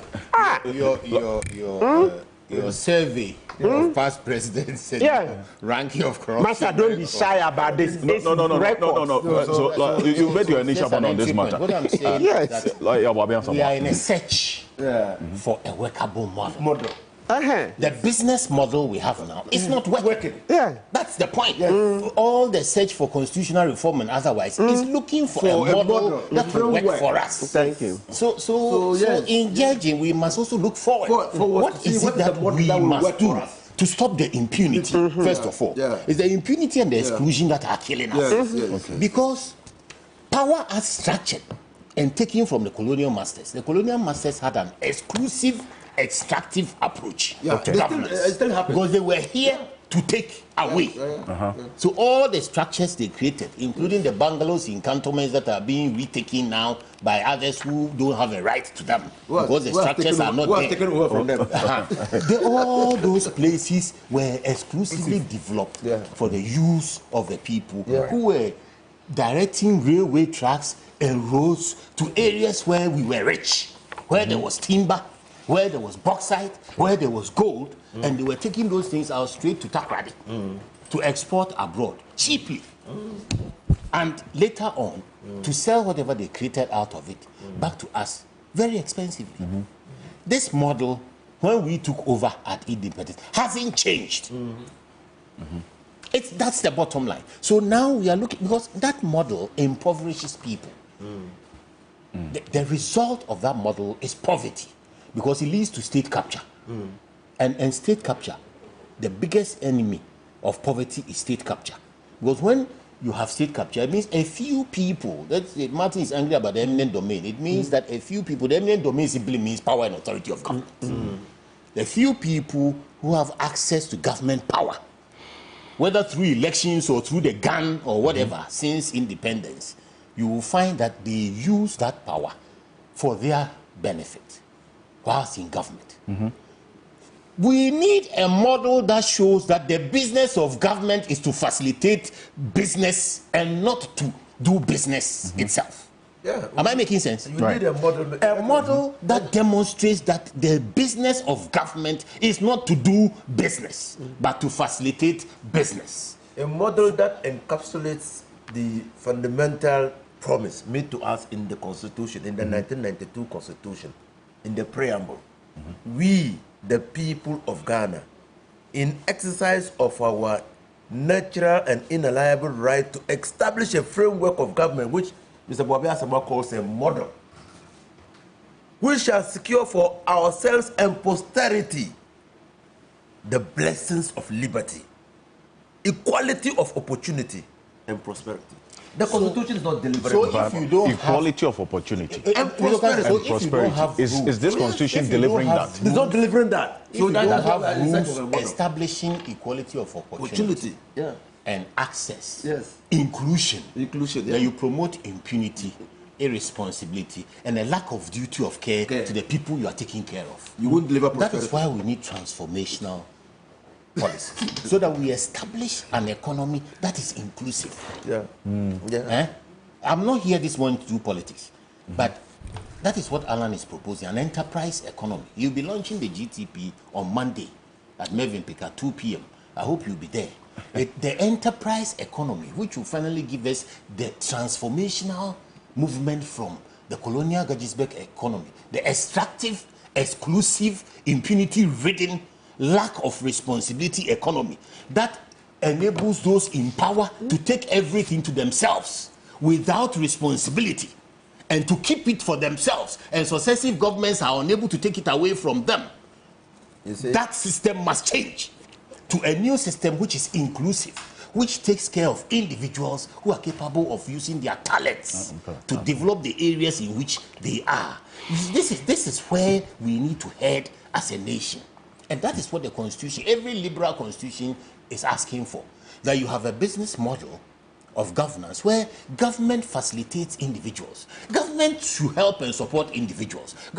People in government should not see themselves as powerful, exclusive people, but people who are servants of the people who put them there, so that they will work to help those people to achieve their dreams and talents. When you begin to do that, you will find that businesses will thrive, incomes will go up, employment will come, taxes will come, and we'll use those taxes to build our social infrastructure and move away from the loans that are killing us. But the loans are part of that old model where government is trying to do everything. When the government is the center of wealth, government is the center of wealth creation, that means government wants to borrow money to do everything so that it controls everything. Okay, so I get the point. But you see, this constitution and the preamble that has been read has delivered governments over the period from 1992 to date.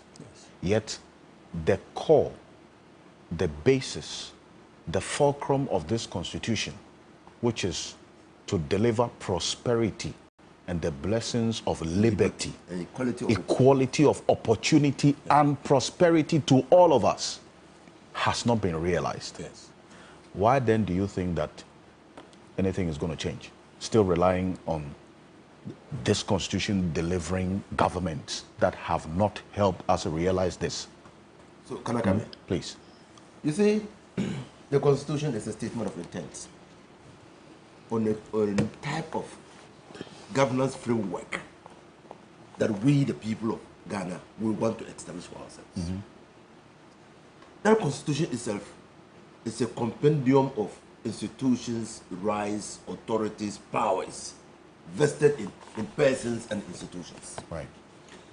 Now, Bobby Asamoah is right to the extent that where those institutions are delivering to their mandate, it can lead to the creation of an inclusive government. It can create the equality of opportunities. It can hold the executives accountable. That's right. Because the institutions will reduce the level of impunity in governance.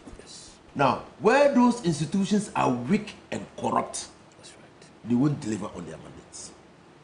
I'll give you an example. The Bank of Ghana recently printed monies or monetized the economy over and above the allowable legal limits. They said that was to save the economy. What I'm saying, I'm not talking about the motive. I'm talking about the law. The law says that, look, Bank of Ghana, you cannot inject into the system monies beyond 5% of the previous year's revenue. That's the law. They came to Parliament to waive the law. They didn't know. They didn't waive the law. That they came to Parliament to waive the Fiscal Responsibility Act.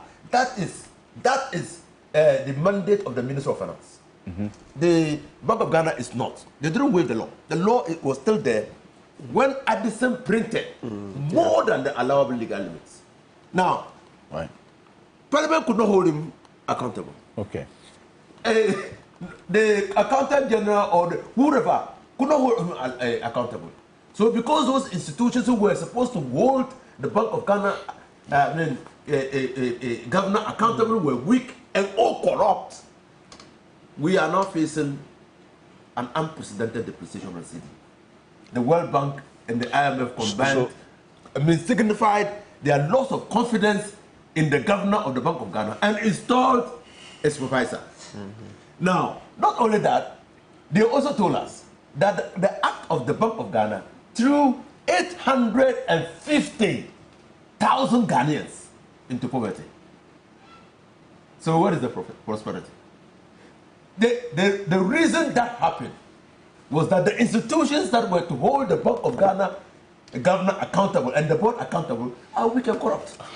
So that is why. That is why we need to strengthen accountability institutions. You see, that is why the demo for the hotel thing it's difficult, and either way, it's tough for the attempt at state capture by acquiring the hotels, and it's tough for the demonstrations approach, because none of them is giving a real solution. Because both sides tend to achieve power and take. Now, as we speak, there's no guarantee that if, by the grace of God, the Afro-Franto doesn't take over, which is likely it will, since Ghanaians are becoming more and more conscious. I mean, Alan Martin's movement for the executive presidency, and assuming the NDC were in power, I hear Okujeto quoting the former president as having made a firm statement about investigating the Baumiana government for property and all. What about his own government and the previous governments? What about the PNDC government, which undertook the mass disposal of state property? Yeah, but they didn't sell it to themselves.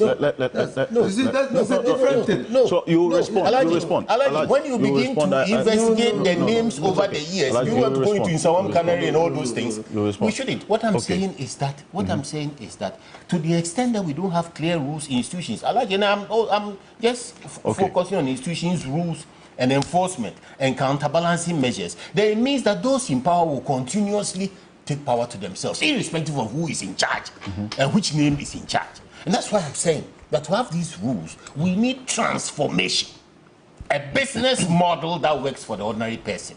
And the great transformational plan will give it to us. Well, it's interesting that you make this point about what the forward movement should be and what the way forward should be. And this week, I had the privilege of being part of a conversation by the Africa Center for Economic Transformation. Asset. The Ghana Compact that they put together. Kudos to Dr. PY and the team there. I had the opportunity to moderate one of those sessions. And if you get that reaction and the response from the audience about the faith even in this constitution and the fundamental changes that they want made, clearly it tells you the direction that we're going and the fact that we cannot keep doing the same things and expect different results. Yes. So with this, what's happened with this SNIT situation? Should it trigger, some have called for a holistic overview or a review of SNIT's investment, as in where they have put our money, so that we will know what's happening and not just limit all of this to this particular transaction, because SNIT has investment in a number of areas: transportation, energy, the energy sector. We've seen the hospitality, health sector. We've seen transportation as well, Metro Mass Transit. You know your money is there. You know SNIT money is there. Yeah. And I think STC as well. Yes. And so should this trigger that holistic review? Just a quick one on that. We'll move to the next issue. SNIT itself, and our listeners and viewers must understand that the full name of SNIT is Social Security and National Insurance Trust. So that institution is a trust institution that we as a people have come to realize that as we grow old, we are incapable of working. We become frail. Now, someone must take care of us, and we must prepare towards taking care of ourselves. Presently, those actively working, you and others, are contributing to keep those who are on retirement relatively comfortable. Now, because you are contributing, it depends on the principle of SNIT works on intergenerational equity. That now that you are contributing and not relying on SNIT benefits, SNIT must not conduct itself in such a way as to jeopardize your future ability to continue to enjoy from SNIT. So there must be intergenerational equity. Now, so SNIT, even though established by law, ought to be running on prudent company law principles to ensure that the investment that they make, to ensure that their actions do not jeopardize the intergenerational equity, intergenerational ability of future generations to continue to be taken care of SNIT, is compromised. That being so, the actions of SNIT are important for all of us, because all of us who are working contribute to SNIT. Right. So it's our money. I remember as a young lawyer, there was a company on the Canadian area selling paints, whose workers, who was not paying SNIT contributions for its workers. I don't want to mention the name of the company. Okay. One of the employees came to me and said, look, our company is not paying our Senate contributions, and we will grow old one day. I wrote a letter drawing the attention to the Senate law. 1 week thereafter, they sent me a photocopy of a check for payment of Senate contributions. Because the workers thought, and rightly so, that if the company did not pay, it will jeopardize the ability of Senate to pay them when they are on retirement. Yes. Now, coming back to the present situation, I think that we are missing a fundamental governance principle. Okay. That when you become a public officer, you lose the right to think about yourself, to prioritize your interests over the interests of the collective. That governance principle is what finds expression in Article 284. That don't put your personal interests above the collective interests of the people, such that it can lead to a real conflict of interest situation or a perceived conflict of interest situation. Okay. Now, I've heard people justifying, and that's why great majority of Ghanaians are losing confidence in our governance framework and architecture, and losing confidence in politicians. How can a politician say, I have amassed enough dollars because I have got $61 million to buy a hotel? People are envious of me. How can a politician say that? That politician was born by a man and woman in Ghana. That politician comes from a location in Ghana. That politician has a family. That politician has a work history. And all of us are unable to question where that politician has come by the $61 million. All of us. Because he has a work history. Okay. You understand? And that is what is making politicians less credible these days. Because when the questions are so clear to be asked, no one seems to be asking those questions. We are enablers. People are enabling. Like you said, even Eisenhower, the most decorated. Eisenhower, the most decorated soldier in history, who fought the Second World War, could not build a hotel. All right. See, Thank you. We'll wrap up. So you see, so my problem is that because we have lost sight of this fundamental principle, that entering politics is public service. Is it public service now? That is why you are called a public servant. That is why your salary is charged on the consolidated fund. That the people say because you are coming in to serve them, you can take monies from the consolidated fund. Now, that money in the consolidated fund is no longer their target. It's how to grab and enrich themselves, use public office to enable their growth. That is the problem. Yes. Okay. And until there are institutional mechanisms to check that, we will always have problems. I mean, it's true, Okudiato cited examples of land grabbing. I come from Tamale. I was lands minister.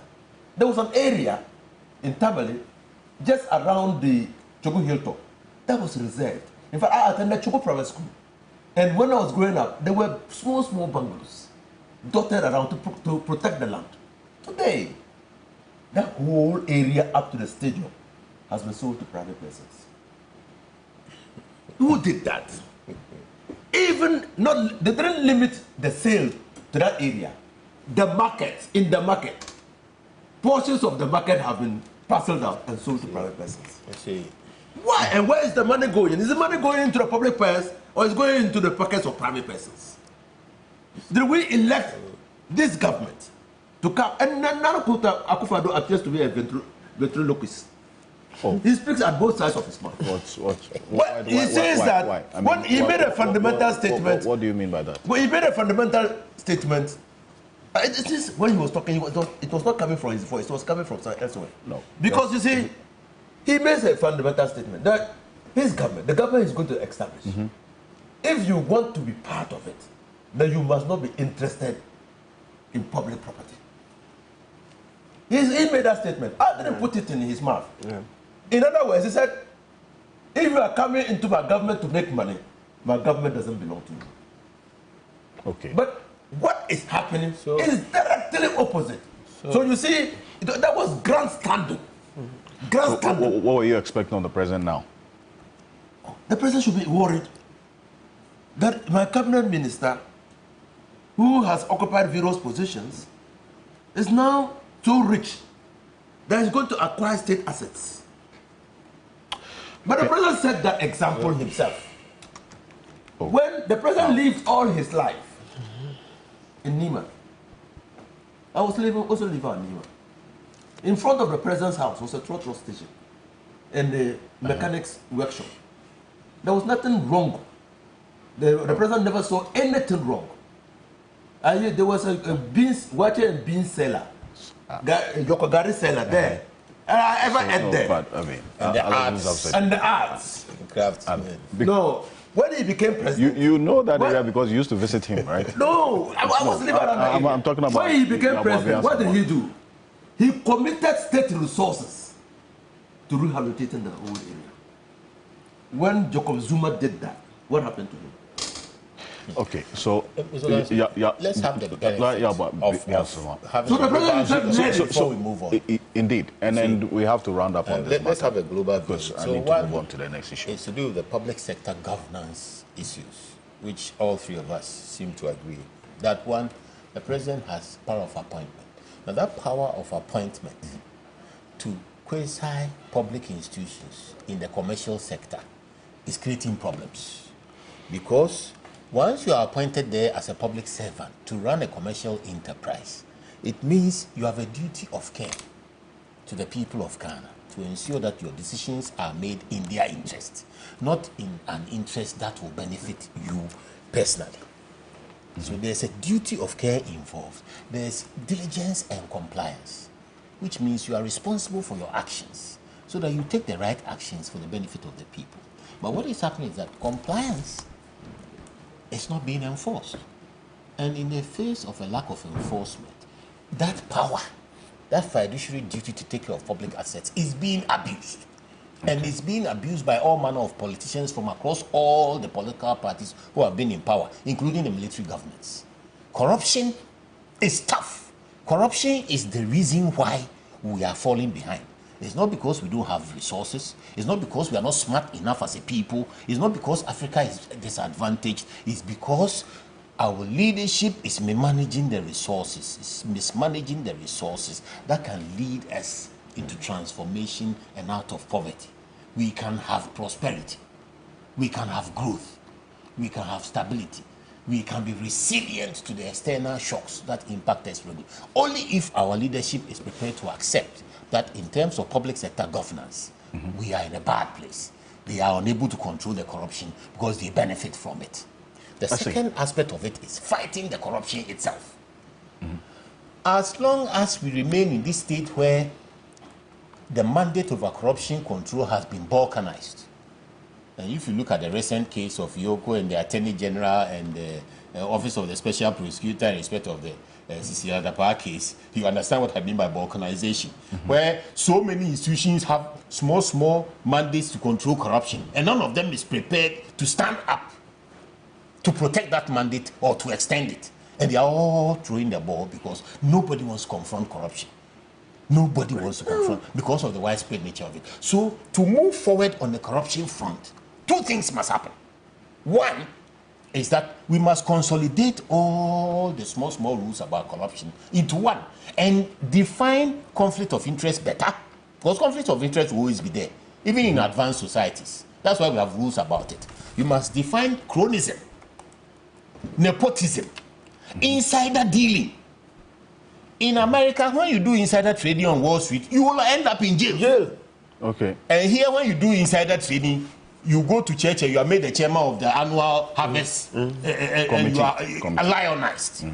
You see, so all the corruption must come into one, and then we appoint one institution which is truly independent of the Attorney General by constitution, and that's what Alan Chamatin will do. Okay. The other part of it is access declaration. We must be very strong on that law and begin to trace on explained wealth. Publish all the assets. Trace unexplained wealth. Where are they getting the money from? All these people who are running around who have never worked a day in their lives. And they become politicians, and overnight they are zillionaires. Some of them will live with them in some communities before they became politicians. We know them. Then we went to school. We know each other. We know. Me, I know Alaju. I know him before he became an MP. Yes. I know him.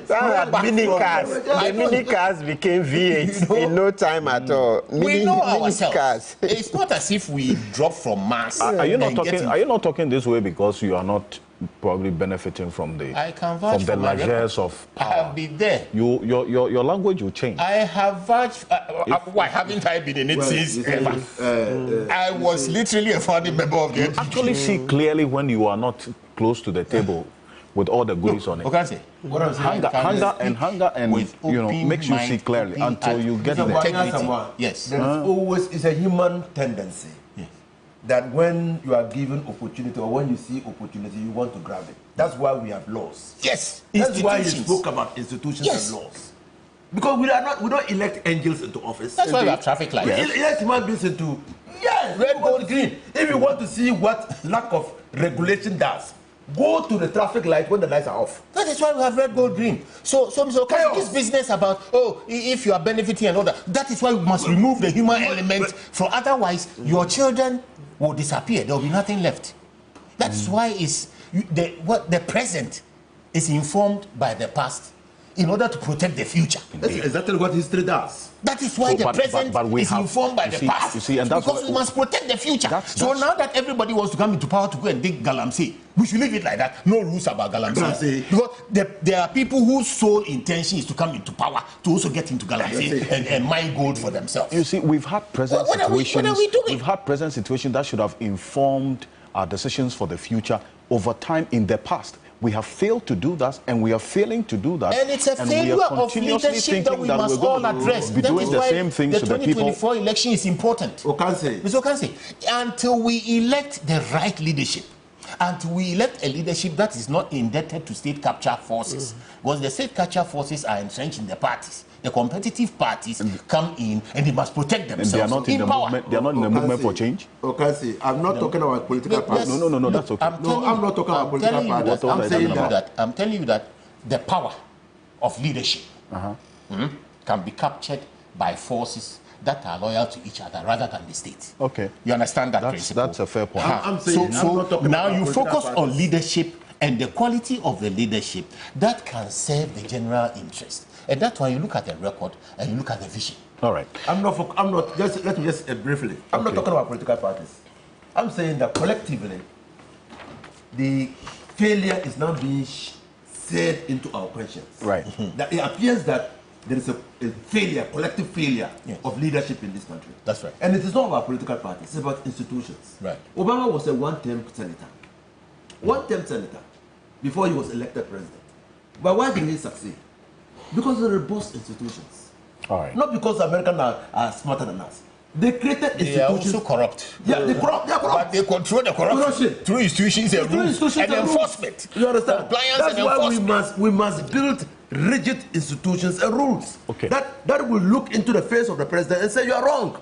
All right. Okay. How can you have a chairman of a committee who is supposed to have supervisory jurisdiction over policies of government, defending policies of government on radio?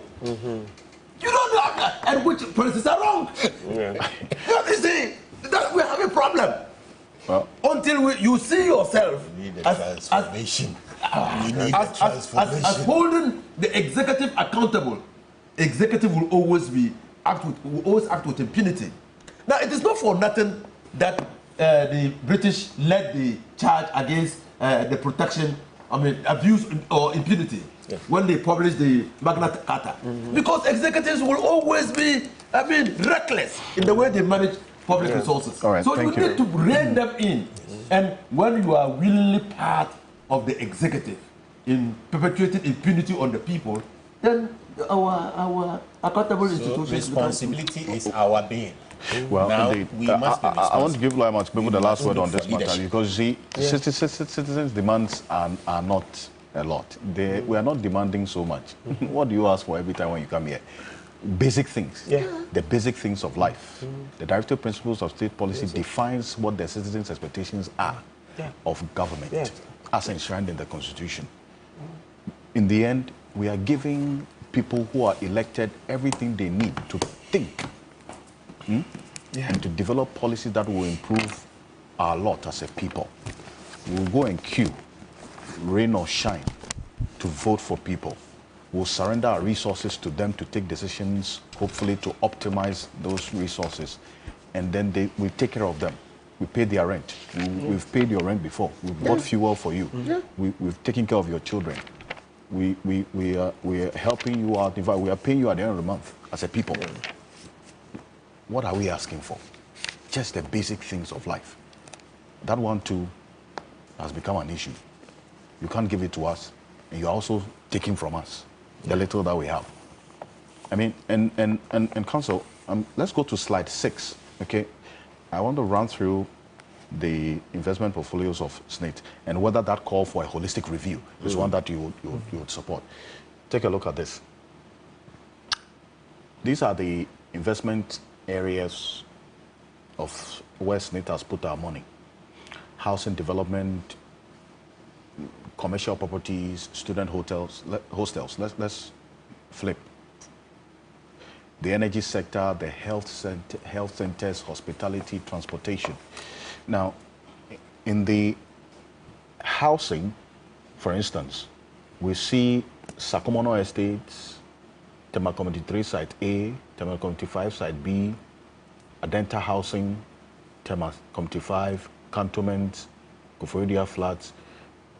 We've seen, for instance, West Hills, Ridge, Switchback developers, RSS developers. The affordable housing at Oteman and Asokorema Point Kumasi, SNIT has some investment in there. You see, for the educational facilities, in fact, for commercial properties, the Trust Towers, Ridge Tower, Heritage Tower, SNIT Emporium, World Trade Center, Ridge Car Park, all of that is in there. So many commercial properties. For the student hotels, we have University of Ghana, Legon, they have some investments in the student hostel there, about 990 rooms, KNUST, University of Cape Coast, University College of Education, UDS, the Navrongo and Yankwala, Tamale. They have investment in hostels in the energy sector. SNIT has investment in Senate Energy. You remember Senate Energy in 2011 when government decided to put together this support for the energy sector. SNIT supported government efforts in providing that adequate energy for industrial and domestic usage. They invested some 126 megawatts power plant through the wholly owned Senate Energy Limited. Goil Ghana, they have interest in there. Total Petroleum Ghana Limited, Tallow Oil. Then you have a number of these trust hospital, as we've seen. So many of them. So many places. Metro Mass Transit for transportation. Should this Rock City SNIT transaction trigger this holistic review? Council, please. Absolutely. It goes without saying. It goes without saying that we need a holistic review of what SNIT does. Oh, and before I continue, let me mention in passing that the national service persons, they are crying. They say in the last 3 months they've not been paid again.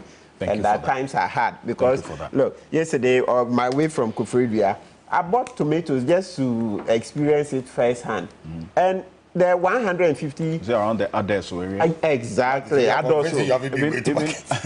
I usually don't say, you know, you are supported. I was at Adesso during the week. So the one I bought, there were 36 pieces. So 150 Ghana divided by 36, you get 4 CDs, 20 pesos for each fruit. This is Adesso. Yeah, exactly. That's not... Adesso is a farming community. Thank you. 150 Ghana yesterday. That's small container. 36 pieces. So divided 150, divided by 30. Get 4 cedis, 20 pesos. That's like, oh, so it's true that one fruit of tomato can go for 5 cedis in Accra. Yeah, I experienced it myself.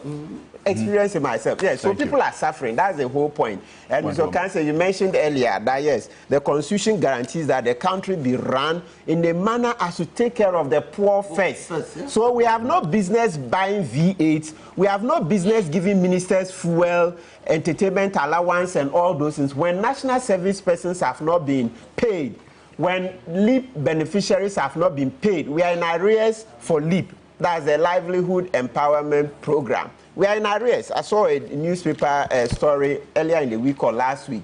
So where the poor have not been paid, national service persons have not been paid, you have no business giving ministers fuel allowance, etc. They are paid for crying out loud. Okay. So they can use part of their salaries to buy fuel. Then later on, when government is in a position, can reimburse them. After all, you said you were coming to serve. So if you are coming to serve, why is it that you are now lording it over us and taking the best portions of our food, taking the best money, the best facilities, etc.? Where is the service in everything that you are getting? You are taking everything for yourselves. I don't see service in this. If you are using your own car, you take only your salary and you fuel your car, then I'll see service. But we pay fuel, pay entertainment, pay your medical bills, electricity, etc. I don't see service in this political system that we have. Rather, people come to enrich themselves. So please, please pay the national service persons. Please do something about the cost of living crisis, right? Yes, before we can see our way clear to talk about the other matters. Because these are basic. And, you know, survival, self-preservation is the first human instinct. So if there's no food to eat, there's no proper and adequate medical care, how can people talk about the other issues of governance? Though I also appreciate that to get food and to get proper health care, etc., it's also governance. When your governance is good, those ones are easily given, like you see in the advanced country. So it's become chicken and egg. So these are the matters. So you see that once you've not fixed these basic things, your government is illegitimate. Illegitimate, because these are the very basic things you promise that and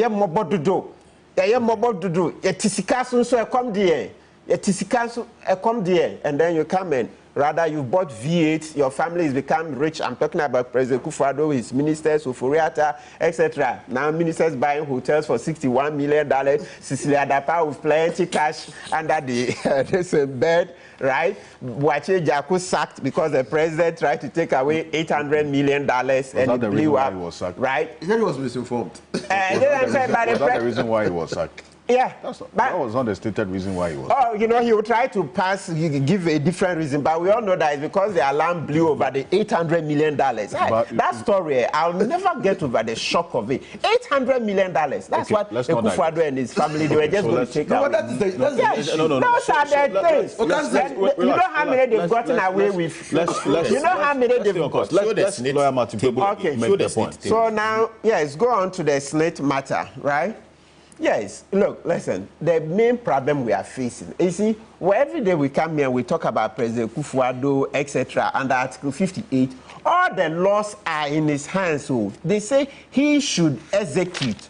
He should. So don't make it look like we just enjoy talking about him. No, let me read Article 58. It's law we are talking about. That's the Constitution. For crying out loud. Look, listen, it says, the executive authority of Ghana shall extend to the execution and maintenance of this Constitution and all laws made under or continued in force by this Constitution. So for as long as something is not working, it lands on the president's desk, please. Because the Constitution... Okay, wait. And I don't know how many... Yes. Sorry. Counsel. Yes, and I don't know how many times I have to tell you, look, I do it because we want Ghana to progress, not in a political motive. No, if anything at all is Akufo-Addo I've voted for. Me, I've never voted for JM. Today, if God comes down, if God is alive, if I've ever voted for JM, he will know what to do. Never voted for JM. It's Akufo-Addo because we thought that he was Junior Jesus, you do everything. Let little do we know he's more corrupt than JM. So you think I will let this matter die? We will deal with him till he's no longer in office and even beyond that, because he deceived us. He was the last stop. So here, please, when we come here and we mention the president's name, please, it's the constitutional. You put it there. You agree that this should be the constitution. And Article 58, Clause 2 says that the executive authority of Ghana shall extend to the execution and maintenance of this constitution and all laws made under or continued in force by this constitution, right? So SNIT is also what? Law. If you read the Pensions Act, first year, it provides for the, of course, even before the Pensions Act 766 came, we had the old Social Security law, etc. So SNIT is also law. Setting up of SNIT is law. If SNIT is not working well and we are commenting, that is law. It's not just politics. Except that sometimes if you have to be reading too many provisions in the Constitution, then it makes it look like you are talking too much legalese. But that is it. So when somebody says the board of SNIT should be dissolved, Elizabeth Ohini should go. You see the grandstanding, when they were in opposition, you hear Elizabeth Ohini, she knew everything that was bad with the previous administration. But she doesn't know what is bad in her own stewardship of SNIT. You see how it works? So that is law we are talking. That we will not have the hotels being sold for a song. We will not have the hotels being sold for a song. That is too cheap. You were here a few weeks ago, where we showed how even the Kumasi one, right, was sold too cheaply. The valuation that was used, we read it. It was an old valuation. When Brian Champo's company was buying the cocoa board interest, right? You see it. So we're showing that the business so far is being conducted in a manner as to benefit political appointees. That's the state capture. Because you know what it is? By giving out these 4 hotels grossly at a very low price, that is what? Putting funds in their pockets. That is certainly part of the state capture. So Mr. Ocansey, everything has to be done about the way SNIT invests. Listen, it's about the people. Look, there are professionals in SNIT. There are many professionals. But it's the same corruption from the presidency that pervades and percolates into all the institutions. A fish rots from the head. So those things you've written, look, you can write all the best policies in the book. If the leadership is wrong, the policies cannot get up and be implemented. So we say, yes, let's review how SNIT does business. But the first review is about leadership. SNIT is not independent enough. It's just an appendage of government. There's no real independence there. It's been captured by the presidency and all the ministers, etc. Otherwise, Honorable Kujeto, you heard him, he read from the minutes. TUC's representatives on the board said they were not in favor of the transaction. Is that not so? Yet, SNIT is going ahead. The workers' representatives have told you we are not in favor of this transaction. Yet, they are being reading what? Roughshod is like, look, we'll plow through. So, yes, let's have review of SNIT investment policies. But the number one thing that needs review is proper independence. The president should not have any say at all in SNIT. You see, that's why I said this Constitution, Article 57, 58, look, they just make Ghana too weak. The powers of the president to appoint people onto boards, etc., want to cut that. Make the institutions more independent, like we've all said here. We've all said here, we want to make the institutions independent. Otherwise, look, people will pander to the president because people feel like, hey, if the person comes as board chairman, is given a V8, you get contracts on the side, etc., a lot of people would then begin to see the president as what? The breadwinner, patronage, political patronage. So they throw away their independence. Very few people can withstand that and seek to do what is right. So please, it's about leadership. That's the first investment rule that SNIT needs. It's not about should we invest in hotels or not invest in hotels. No, you go into some of those institutions and you see how politicians will tell SNIT, do this, and we are losing all the time. some of the institutions, the companies need investing in there. See how government takes services there, don't pay on time, interference in the management of those companies, the hotels, etc. That is where the real problem is. Okay, but I'll give you a minute on this. But people, while you pursue this, so you're going to take up the president on this $800 million matter that you've been talking about. And while you are, and as I stated earlier, there's no reason given for that being the basis for the sack of Boakye Jakum at the time. And then also, whether the president's family or anything benefited from this. He said Boakye Jakum said Gabi Ochidako we don't negotiated a transaction. No, Google it. Boakye Jakum is alive. He said he was. So you say you're going to pursue that matter. Yeah, so while you are taking I just wanted to make sure that we don't OSP, sorry, OSP. Yes, when the Kufado OSP, I mean OSP, corruption. So we'll corruption. Know it. Kufado answer. I just don't run away. That's the main problem. Yes. So yes. So while you are at we don't know. So in fact, I'll wait for some more information on that. Yeah. But at this point... as for that, why to go? He'll be dragged to the OSP. Okay. Yeah. Okay. So, in fact, that's something that I'll hold you on to. That's you said a number of things. No. So we just wanted to make sure... Let me say it's clear. Even if Martin doesn't hold Akufo-Addo and his government responsible, the incoming John Mahama administration will do. Okay. Why? Because let me provide a justification. It's important for you to understand in 30 seconds. That this in 30 seconds...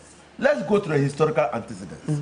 This is the same Akufo-Addo and his ministers who were in opposition, who said that Ameri was a wrong deal. Yeah. Okay? And said that we had been shortchanged. Yeah. This is Akufo-Addo. And then Akufo-Addo comes into office. The Ameri deal was to last 10 years. He extends it. And the deal he said we had been robbed, he tripled it. Thank you. Established a multilennials. So we want to know the thinking that went into doing that. Okay. When did he have, a comeback? When did he come back to his senses to know that Ameri was a good deal? Okay, and that the 10 years should be extended to 20 years, and that even the money that we were paying Ameri should be tripled. When did he come to his senses? His epiphany. Epiphany on the Ameri deal. In 30 seconds, I need to round up, and I will go to the court. I must say, you become very skillful. Because you agree with them whilst distancing yourself. You know why? Because now, when you say it in public as it should be said, then feathers are rough. So as at this morning, the MPP has pulled its representation because of a caption by a cartoonist comparing the National Cathedral to the Saglemi matter. And you can't take that criticism, so you decide not to appear before the public in the court of public opinion and answer for your actions. So Ocansey has to balance himself. You put up the chart of investments. 30 seconds. I have 15 left. What's that? Put up the SNIT, the chart of investments. Oh, the chart of investment. Yes, quickly. Okay, the chart of investment. You want the yes, slides? I want the SNIT chart of investments. Okay, we'll put that on the screen for you. That's from slide 6. Yeah. Slide 6. Please. What? Just even before the no, it's okay. It's okay. Even before it comes. It's okay. So no. Let's not distort, gentlemen. So are we all saying that with all these things happening, Nana Addo Akufo-Addo, our president, doesn't see anything?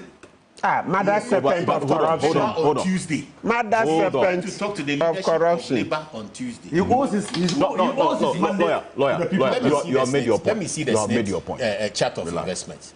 Please. Let's see the. It's very important. Yes. I want to spend my last 20 seconds on it. Quickly, if we can put that chart of investment on the screen.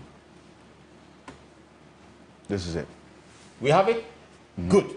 Now, if your viewers have the benefit of it, housing development. Individuals have become multi-millionaires in this country, building houses. Why is SNIT building houses and losing money? Well, we are told that according to the ubiquitous IMF World Bank, there's an assessment that SNIT will run out of funds.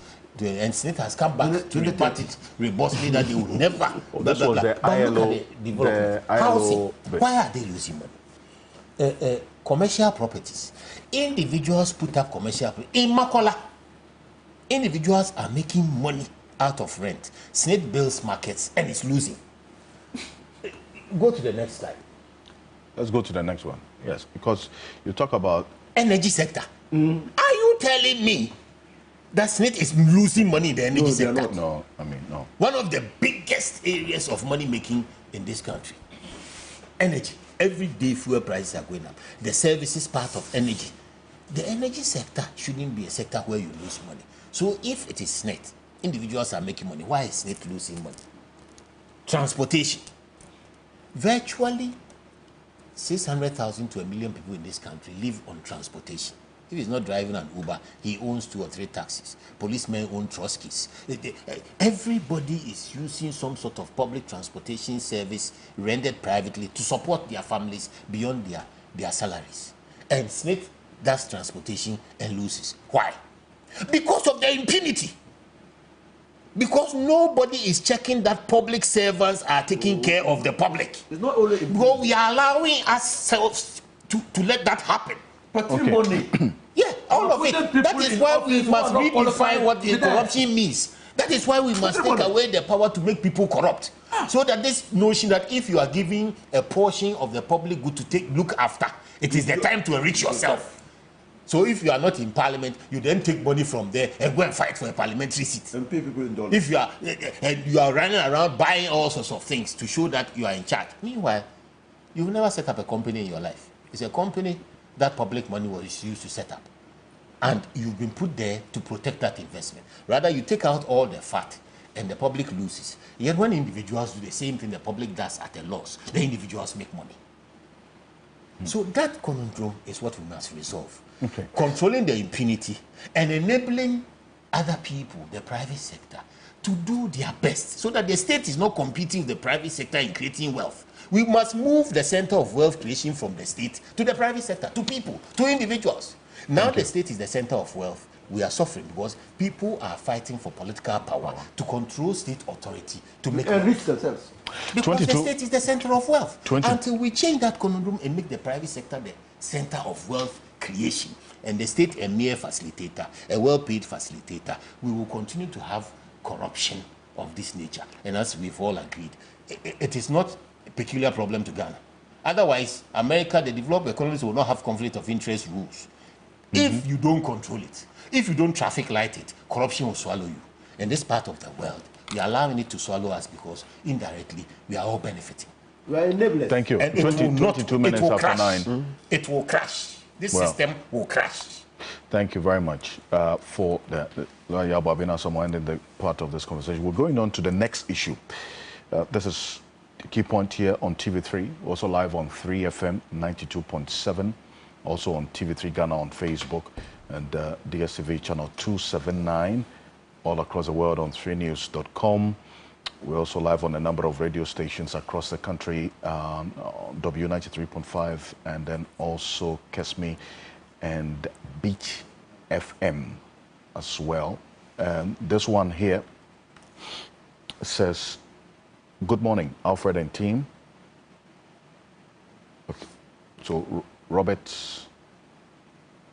Coleman, good morning. Thank you very much for the message, and essentially commending the conversation that we've been having so far. This one here says, "Alfred, please ask Honorable Ablakwa what's assuring about John Mahama's pledge to investigate and reclaim our lands. Professor Mills made same pledge prior to 2008 elections when the ministers in Kufuor's administration were looting Gadangbe lands, yet nothing happened when the NDC won power and ruled for 8 years. Gideon, it's wrong. Gideon from Ada. Gideon, wrong. Thank you. We now have a Minister of Foreign Affairs because President Mills acted. Okay. Musa Abatwa in Aswansi, in Kumasi. Alfred, God bless the people like Honorable Kujato Ablakwa for standing strong against all odds in fighting for Ghana. He has been consistent in exposing corruption with loads of evidence. His dedication to transparency and accountability is commendable and crucial for the betterment of our nation." This one here also says, "Good morning.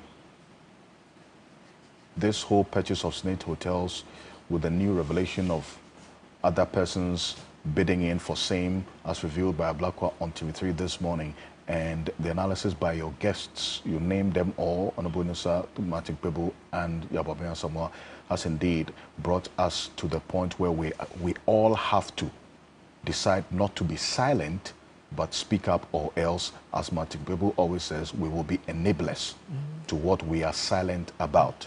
Kudos to your team this morning. Thank you. This one here says, the economic hardship across the country is unbearable, unbelievable, and ridiculous, the least to say. In fact, I agree. It says, Matic Bebu's experience is what I had this week as well with the tomatoes and others. Just so you know, that we also learned that a tuber of yam in some areas selling for 50 Ghana cedis in the western region, 50 cedis, 45 Ghana cedis, 40 cedis, a tuber of yam. Even in the northern region, that's some going for 30 cedis, 40 cedis for 3. That is the farm gate. Okay, this one here says, good morning, Alfred. Please, in all this Snake Rock City matter, have we asked ourselves how these persons got all these monies to buy 4 hotels valued over millions of dollars? It says he's a minister of Agric who are suspending power of taxes. You say, how do we make sure the budget allocation to his ministry is also transparently accounted for? Now, he's giving Okujeto Ablakwa, he says, office for proving or otherwise whether his hotel is making losses. It says that this must interest anybody who wants to ask questions about transparency and accountability. You say you didn't add your name or where you're sending us a message from. Thank you very much as well to Dr. Nyaho Tamaklo, and indeed following the conversation as came through. There are a number of you who are also sending in. Also, Professor Kwekwaza, and there's a message that came through. I'll read as we go on. But this week, there was another development with respect to the ambulance trial. The trial judge, despite the objection by Richard Jakpa's lawyers, admitted into evidence the full WhatsApp conversation between the Attorney General and Richard Jakpa. You recall earlier, Richard Jakpa had tendered in about a number of WhatsApp conversations between himself and the Attorney General, which he had indicated was relevant to his case. Well, the prosecution has been cross-examining Richard Jakpa throughout the week. On Tuesday and Thursday, the week that's the Tuesday and Thursday just went by. And one of the demands that they made, which the court admitted, is to now have the full complement of the WhatsApp conversation between Richard Jakpa and the Attorney General admitted, and that has been done. It's been admitted into evidence. In addition to the audio recording of the conversation between Richard Jakpa and the Attorney General, it points to something else and how this case is evolving. Now, take a look at this. Now, the contract here, even the clear terms, unless maybe you guys did not draft the contract, it says everything on site of goods shall be established upon the signing of the contract for every future. No, the contract was drafted by government. It was drafted by government. Oh, and it was an LG department perused the contract and approved the contract for government. It is not a problem. We had the approval. Every contract is actually approved before later on when they are implementing it, then problems. You see, what the difficulty I have with your position is that, you see, frankly speaking, fine, as you are saying, if I agree to your position, how you want to go about it and how you want me to go about my answering questions and things, if I go by that way, frankly speaking, I'll be dishonest.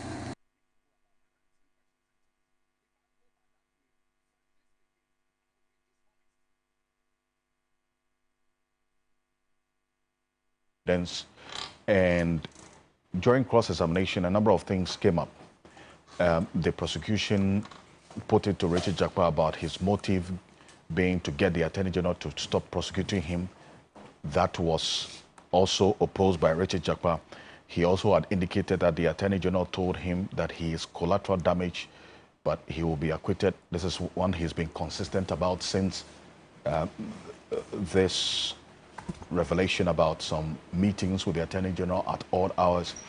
Also, prosecution indeed did admit that Godfrey Dame met Richard Jakpa at the house of the Supreme Court Judge Johnny Kolendi, and then also the admission of the full complement of these WhatsApp messages between the Attorney General and Richard Jakpa also is what happened. It's one of the major developments to this case in court this week. Now, the prosecutors also refuted Richard Jakpa's claim about the Attorney General relying on documents from him to build the case. Richard Jakpa was consistent and insistent on that did happen. And let's take a look at portions of the WhatsApp messages that now the full complement of it has been admitted into evidence by the trial judge. That's what you see on the screen there. So you see the contact of, and in fact, what I'm showing you is part of the WhatsApp messages tendered in by Richard Jakpa that has been admitted into evidence. So this set of WhatsApp messages were admitted into evidence before even the full complement. Counsel, correct? The Richard Jakpa's yes. WhatsApp messages. Yes. That was admitted into evidence by the trial judge before the full complement. Yes. So you see a voice call there on the 9th of April. 26 minutes voice call. And this is that 26 minutes voice call that 16 minutes of it was played. That's correct. By the NDC. That's correct. And then also you have a return call by Richard Jakpa almost an hour after that call purported to be from the Attorney General. Then on the 15th of April, there's a message. Essentially, what Richard Jakpa was saying is that a lot of the messages that he was sending were motivational messages to the Attorney General. Yes. So every morning he say, God bless you, you'll be great, your enemies will not succeed, all those things. Yes. Preceding that, on the 23rd of November 2023, there was a voice call from the Attorney General, 1 minute, and then he replies and says, bro, the case is adjourned to next week, Thursday. The man is still on admissions, fighting for his dear life. So this man we're talking about is the second accused, right? Yes. And then he replies and says, okay, thanks. Let's move to the next one. Then some documents were forwarded. So you see, the conversation between them goes back as far back as 2022, as you see there. And recall that this trial was started the first month of 2022. Yeah. So the engagements, you see, yes, the date there, 17 July 2022. And then these letters from Big C were forwarded in some document. That's why Richard Jakpa was making the point about certain documents he gave to the Attorney General being the basis, or the Attorney General relying on that to prosecute him. Now, with how this case is proceeding, and Counsel, I'll start off with you, Lawyer Martin Pepo, I beg your pardon, on this. That now that this... All three members are counsel. Yes, indeed. That's why I actually had Martin, to pardon. who is indirectly political.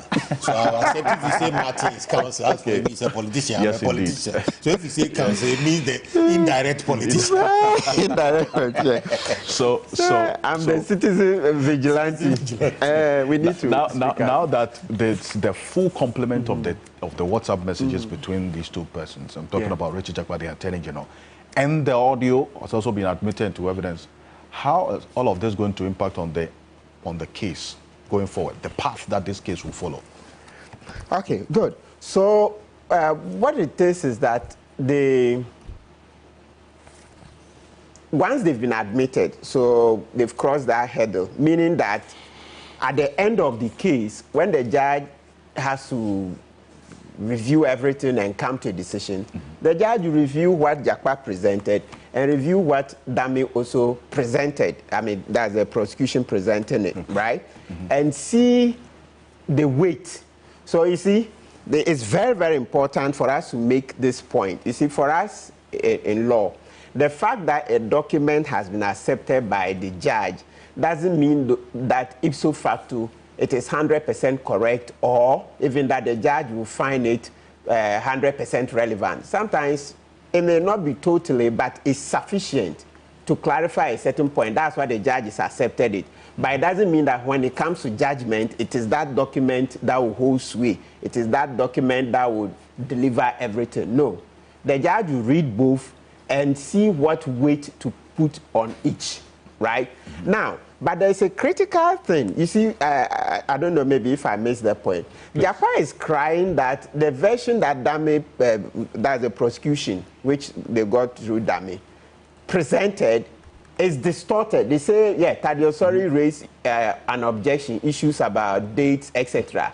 Of course, the judge rightly admitted it because in the explanation of the judge, you accept that there was a conversation. And this is what the Attorney General said happened. It's admitted. Maybe moving forward, what they should be doing is to ask that both phones should be brought in. Yes, there's a way it's done.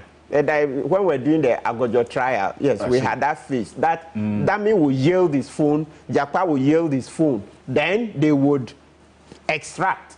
So there's a way the judge will make an order to be taken to NIB. In the Agojo trial, it was done. So NIB, they will do it, or even sometimes national security too. I don't know specifically about national security, but this one went to NIB.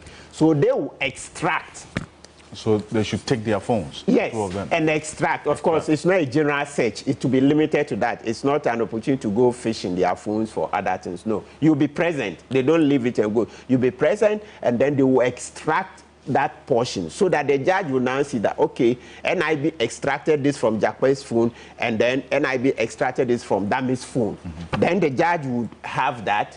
So, of course, it will be upon their application. So it's for Jakwa to, the lawyers to make the application so that the judge would now look at that. And that would help because once Sorry is complaining that there are distortions, that is the way to solve it. Right. That is the way to solve it. So it will have an impact. You see, and when we say an impact, let's not make a mistake. There are different levels of impact. The biggest one, which that one we are allowed to start discussing, is the fact that Ghana has been damaged. And that's what we keep crying about here, even before we come to the legal answers. As for the legal answers, it's for the judge. The judge will do that analysis at the end. But the biggest impact so far, arguably, is the impact on Ghana, that we've been embarrassed as a nation, needless embarrassment, like I keep saying from day one. What are we seeking to achieve? If Atufosin goes to jail, so what will happen? What will happen? So in your bid to get Atufosin into jail, this is how you embarrass a nation. You know how much we've been damaged? It's not worth it. It's not worth it that, oh, minority leader went to jail. So what? At this price, a huge price. What we've shown is that we're a banana republic. That is what we've shown by this tape and these conversations, that this thing happened and we didn't get elders to get up and stop it. Because the cases I have read, I keep telling you, look, I've read disclosure, criminal disclosures, and I have a manuscript on that. You say we are at an infant stage. Yes, we are at an infant stage. The cases I read, UK, US, the other countries, you don't find an attorney general being this deep involved in an underhand dealing. No. And I've repeated here that the UK arms deal that the UK people stopped. They stopped the prosecution. They saw that the nation was going to be embarrassed. Ministers, etc. The corruption in the deals, etc. They stopped it. Honorable, you know about it, right? South Arabia arms deal. Thank you. They stopped it. Thank you. Thank you that you also know about it. Why are we so childish? I mean, so forgive me, because every time I look at this case, I'm like, so partisanship is now more important than the whole nation. Do you see all of this is about partisanship? That is what I see, because those who are not speaking, not too long ago, when Domahini went to address some people, there was a Supreme Court decision, and Domahini, Ajiman Bedu, he said if he was on the panel, he would have decided another way. Didn't we have senior lawyers calling for his blood, that he should be sanctioned, blah, blah, blah? Where are the same senior lawyers? A judge spoke as a citizen. Then they say, oh, Domahini should be sanctioned, blah, blah, blah. You know, now he's no longer even in Accra. He's somewhere in Volta region. Transferred, you know, he's somewhere in Volta region. But my point is that those who spoke when Domahini made that comment, today, where are they? So this tape, look, listen, I don't know. And that's how I can listen. There comes a point we have to speak up. Sometimes you have to speak up. But some have also held that view to the extent that the case is not over as yet, and the prosecution has just started cross-examining Richard Jakpa. Would it be fair to have that conclusion that those who haven't spoken are just doing so in the interest of their own parochial, considerations? Absolutely. When the prosecution have just started their own cross-examination, which is also bringing another side of the case. Oh, listen, we are very fair, okay, in the comments that we are making that people are not speaking. It's very legitimate. Why? These are the very things we wanted to stop, because right now, as the trial drags on, it's the judiciary that's been what? Soiled. We as a nation soiled. So, look, the prosecutors, when you go to the Attorney General's, the ministry, there's a book. There's a book on prosecutions, right? The decision to. So when you go on, there is public interest. One of the elements when you are prosecuting, you can interview the Tia Ebua, ask him. There's a book there. It was done, Honorable, during your term. There's a book, Prosecutor's Manual. So when there can be a crime today, but when you are going to prosecute, there are many factors. It's not just about the evidence, but you also look at the public interest. Is there public interest in the prosecution of the case, etc.? So what I'm saying is that when you look at the larger public interest, we have been hurt more. That is what we are talking about. That one, we don't need the cross-examination to go on. Rather, the point was that as soon as they said there was going to be a tape, and I heard Justice Yoni Kulendi, Supreme Court judge, is involved, he, Dami himself, etc. The moment Dami couldn't deny that he was involved in those transactions, I could see that, no, we are going to be embarrassed. We are going to be embarrassed. So that's when we said, stop it. They didn't. And now you see what's happened. You see how it's gone in. So that so many things, he, Dami himself, hear the things he was saying. Now telling the witness that, no, don't say that. Say this. And then the Jakpa asked him, oh, you mean so I should answer it your way? He hesitated, but finally said yes. Asking him to go and bring a fake medical report, right? Asking him to lengthen his conversation, etc., etc. And you think this one is good? And they are saying they are waiting for cross-examination of Jakpa. Can the cross-examination of Jakpa undo what you heard the Attorney General say in the 16-minute tape? How do you expect can it undo what the Attorney General, the tape that's been on play? What are you going to get from Jakpa that can undo what Dami said? I will say we are not worried by what Dami said, and Akufo-Addo is there, has not sacked Dami, and the Supreme Court judge has not resigned, so that we will see that, after this tape came out, well, the system is strong. The actors left the scene. Yes, because Dami has to go, Yoni has to go. It's unfortunate, because otherwise, then it just shows that we've embraced prosecutorial misconduct. And that's what I'm saying, no. Let's fight it with all the strength that we can master. But that's the next question I was going to ask about how you expect this case to impact on our criminal jurisprudence, for instance, in the end. So that no matter how this case ends, how should it impact on the jurisprudence that we have criminally? Even though you say that in terms of other areas of our criminal jurisprudence, we are still infant. But this case is playing out in a very interesting way. How is it going to impact on our criminal jurisprudence going forward? Oh, the impact is already started. It's confirmed people's views, and when you follow some of the radio discussions, you see that they say, they've always told you that there are underhand dealings in prosecutions, people talking to judges, etc. And that's the very embarrassing part. They say, we said it. And you see, so far, they said it also that Akufo-Addo, he is the beneficiary of what Dami sought to do. So he will not sack Dami. And you see, that's also ongoing. So as for the impact, we are suffering it, we are suffering it. It's negative. It's all negative. That's why I say, even at the stage that the tape was brought in, so like the judge, they say, if the judge had stopped the trial, at least that would have been the minimum, and that would have helped to show that, okay, in our society, we don't support, we don't encourage prosecutorial misconduct. But you see where the decision went? Of course, tomorrow there's opportunity for, if the trial gets to an end, there's an opportunity for the Court of Appeal to come to a different decision. But one thing is very clear. Listen, as a nation, we can't accept this tape. This tape cannot go, the actors in the tape cannot go unpunished. Dami has to suffer something for this. Yoni Kulendi too has to. Yes, because otherwise, then it means that we are just too weak as a society. Banana Republic, federal confirmation, of course, there have been several confirmations, the $800 million, the Sicily Adapa matter, I mean, you know the scandals. So now it's one day, one scandal, one day, one scandal, yes. But this tape and what is playing out in court, further cements it. And listen, we are just so partisan that when even the truth is staring us in the face, we will look in the political direction, right? And that's very bad.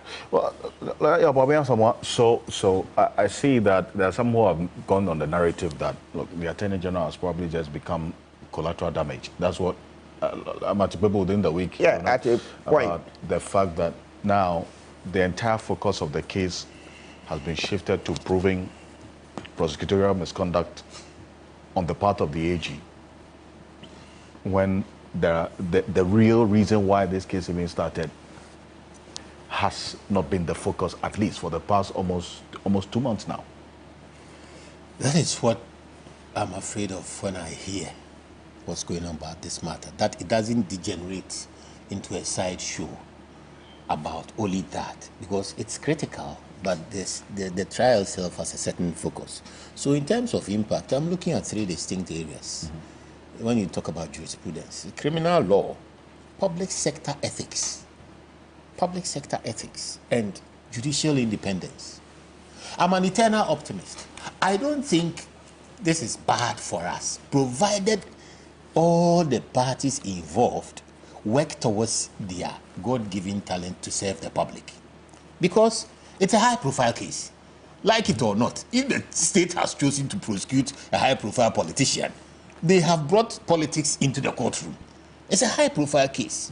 So the judge is now compelled to lay down the law as it exists, to fill in any gaps, and to make a pronouncement that going forward we can live with. And the pronouncement in terms of criminal jurisprudence will go to what is permissible and allowable in public procurement.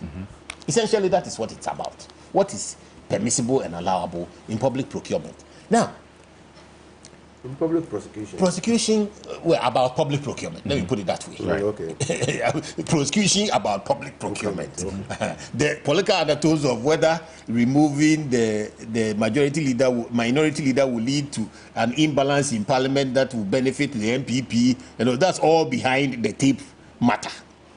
That's the political part of it, the public ethics of it, which goes to the Attorney General's conduct, whether he should recuse himself or not. Having been advised, it's also another sideshow. But the key thing is that we mustn't be distracted and feel over negative about it. We must be positive that something good will come out of this. And I'm citing Marbury and Madison, the case for judicial review. My brothers here are very well aware. Where Madison, as Secretary of State, issued letters of appointment to what's his name? Madison, as Secretary of State. And then before the letters could be confirmed by the president, an election was lost. Yes.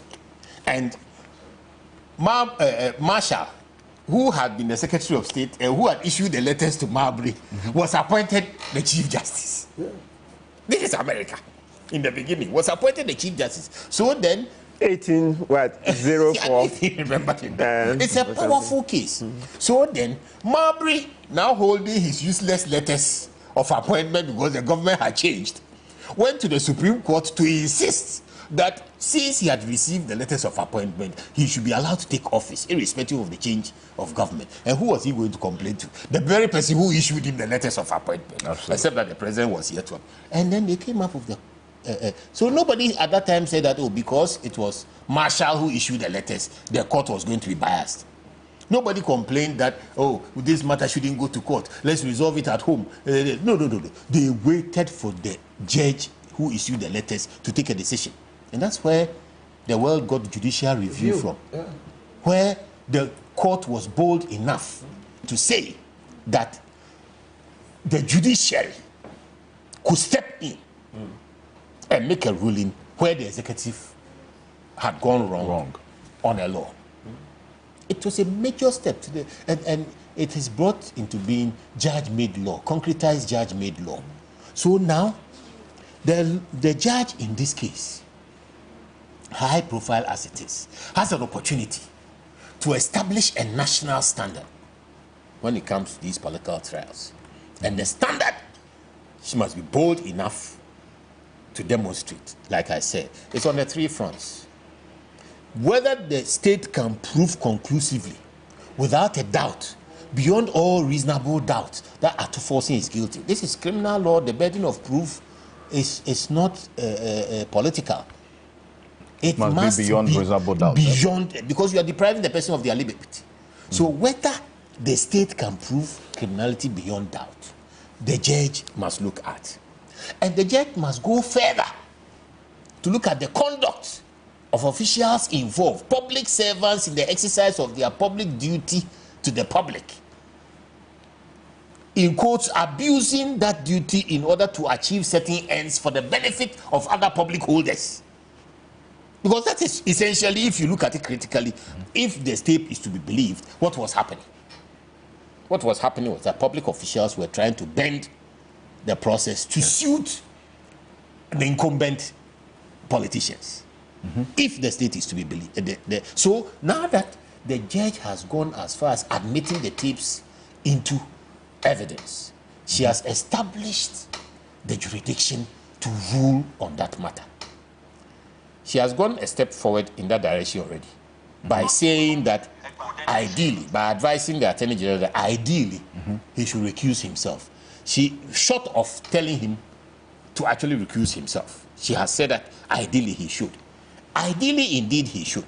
If he doesn't, and he continues to perpetuate the myth that there is nothing wrong, because in terms of public wrong, there's ethics, there's what perception, and there's actuality. Yeah. You understand? If you stand on actuality, there's nothing wrong, and the perception is damning you, the court of public opinion damages you beyond what you think is happening. So, on that front, the judge in the final decision must move beyond advice to the Attorney General and make judicial pronouncements. A strong advice. Beyond the strong advice. Now she's constrained to advise. She doesn't want to mess the Attorney General up too early. She's constrained to advise. And as the first gentleman at the bar, she is giving him judicial advice, which is as strong as law, which is virtually as strong as the ruling.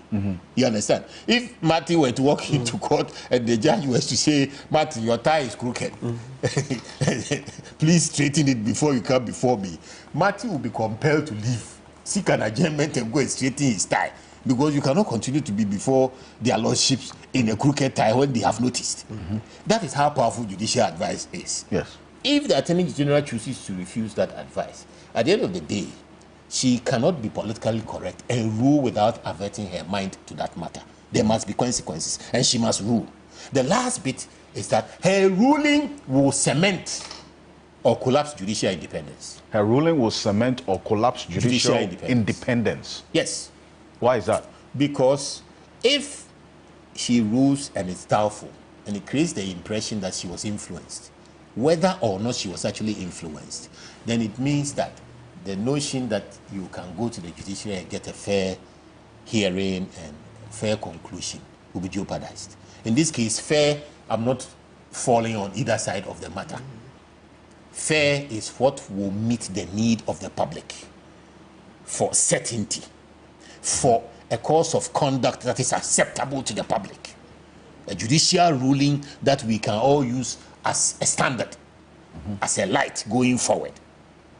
You understand what I'm saying? It must serve as a good precedence for... That is why I cited Marbury and Madison. Okay. That high-profile, boiling political case in America, it was boiling. The media were all over. That form of media, that they were even more virulent. And then Alaji will tell you, all the lawyers... 1801, can you imagine? They were called tabloid pamphleteers. They were very abusive. This one of the remember Thomas Paine, common sense. They were called pamphleteers. They were very abusive, and their opinions they didn't hold back. And some of them had to be printing their pamphlets in secret and all that. So even at that time, the judge had the presence of mind to rule and say that as a court, it had never happened before. As a court, we have a duty and a right to say that the executive is wrong. And it became law. And this is what constitutions have been built on it. The principle of judicial review is written into our 1992 constitution. You understand? So the Honorable High Court Justice is confronted by a wonderful opportunity, irrespective of the noise, irrespective of everything, to take a step forward into certainty, to take a step forward into a flagpole that will lead Ghana in terms of establishing criminal liability, establishing public ethics, and establishing judicial independence. Very important. These three elements, you say, should be the major focus on how the decision comes out. That there is no doubt that the Attorney General has been able to establish a case of criminality. Because like Martin is saying, if all this is only to turn out that it was a charade, a political charade, then Ghana will have been damaged for nothing. If all this were just to turn out that it was hinged, it was hooked, not on hardcore evidence of criminality, but on a political desire, then Ghana has been damaged, thoroughly damaged. So they need to establish the and if they are not able to establish it, the judge should be bold enough to say it. If they are able to establish it, the judge should be bold enough to go ahead and say that Atufosi must go to jail. That's the first thing. The second thing is the entire conduct of the Attorney General and a lack of certainty around something new that we are trying, plea bargaining. If she doesn't pronounce, it will bring plea bargaining into such odium, such disrepute, that our judicial system cannot move forward on that line of argument anymore. And it is very important. Plea bargaining is very, very important. It helps to conclude difficult cases, particularly cases of corruption, where all the parties have an interest. And it's been used by mature democracies over the years to crack difficult cases. So the three of us here are guilty, you are the judge. Then Martin decides that, look, I'll help the prosecution for a lesser charge. So though we all committed the crime and we gave the money to Martin, he has hidden it in his village. Then he comes to see, because he wants to chop the money alone, he comes to see the Attorney General and says, look, as for me, I'll tell you who stole the money, but you must reduce my crime. It is Alaji who stole the money. I'm not adding myself because I'm sitting on the edge. It's Alaji who stole the money. Then the state agrees. So where Alaji and myself, the three of us are supposed to go to court, jail for 20 years. Martin gets only maybe 5 years. And a parole in 3 years. And because he has given evidence against his colleagues in crime. It happens. It's plea bargaining. You understand? But what has happened? If the judge doesn't go into it and establish the rights and wrongs of these tape exchanges, these conversations and all that, and show the limits of how far plea bargaining can go, how far officers of administration of justice can go in dealing with suspects, with alleged criminals in the conduct of a trial involving those criminals and themselves, then an important developmental leg of our judicial process will be broken. And our criminal law will be the worse for it, because we need plea bargaining to decongest the prisons. The last aspect of this, and this is where I am confident this judge will perform, is to establish judicial independence. Because there are undertones of influence. He's talking about Kolondi stepping down. Hey, so you have a Supreme Court justice capable of descending to the level of securing bail through the Attorney General on a live matter. It is scandalous. It is scandalous. So that people can now begin to say that the decision will be written and imposed. It will go to confirm street level speculation against the judiciary. Because we have this kind of speculation. Oh, no, the judiciary are not independent. Oh, this decision was taken in, the judgments were written for them. We hear them. We refuse to believe them. We insist that the judiciary is independent, particularly as officers of the courts involved in administration of justice. No lawyer will willingly step up and admit that such a thing can happen. because we believe it ought not to happen. We are optimists. So now the High Court judge must address that matter of influence, of whether or not she was influenced by the Supreme Court justice, of whether or not the Attorney General influenced her, the hints of, oh, it's been predetermined, even though you don't have a formal plea bargain. You see that hint? Even if you don't have a formal plea bargain, it's been arranged that you get off. So you are just going through some sort of, dare I say, concert. It's a charade. You are going through a charade, so that at the end of the day, though you don't have a formal plea bargain, you will get off because the judge has been influenced or advised. There's that hint there that in spite of what we are doing, the end is predetermined. Who predetermined the end? Was it imposed on the judge, by the Attorney General, by public? Is it even true? Is it valid that that point has been made? And if it has been made, it must be addressed. If it hasn't been made, the mere fact that a hint of it has appeared in public demands that it's addressed. That will show up judicial independence. So for me, the JACPA matter lands on these three legs.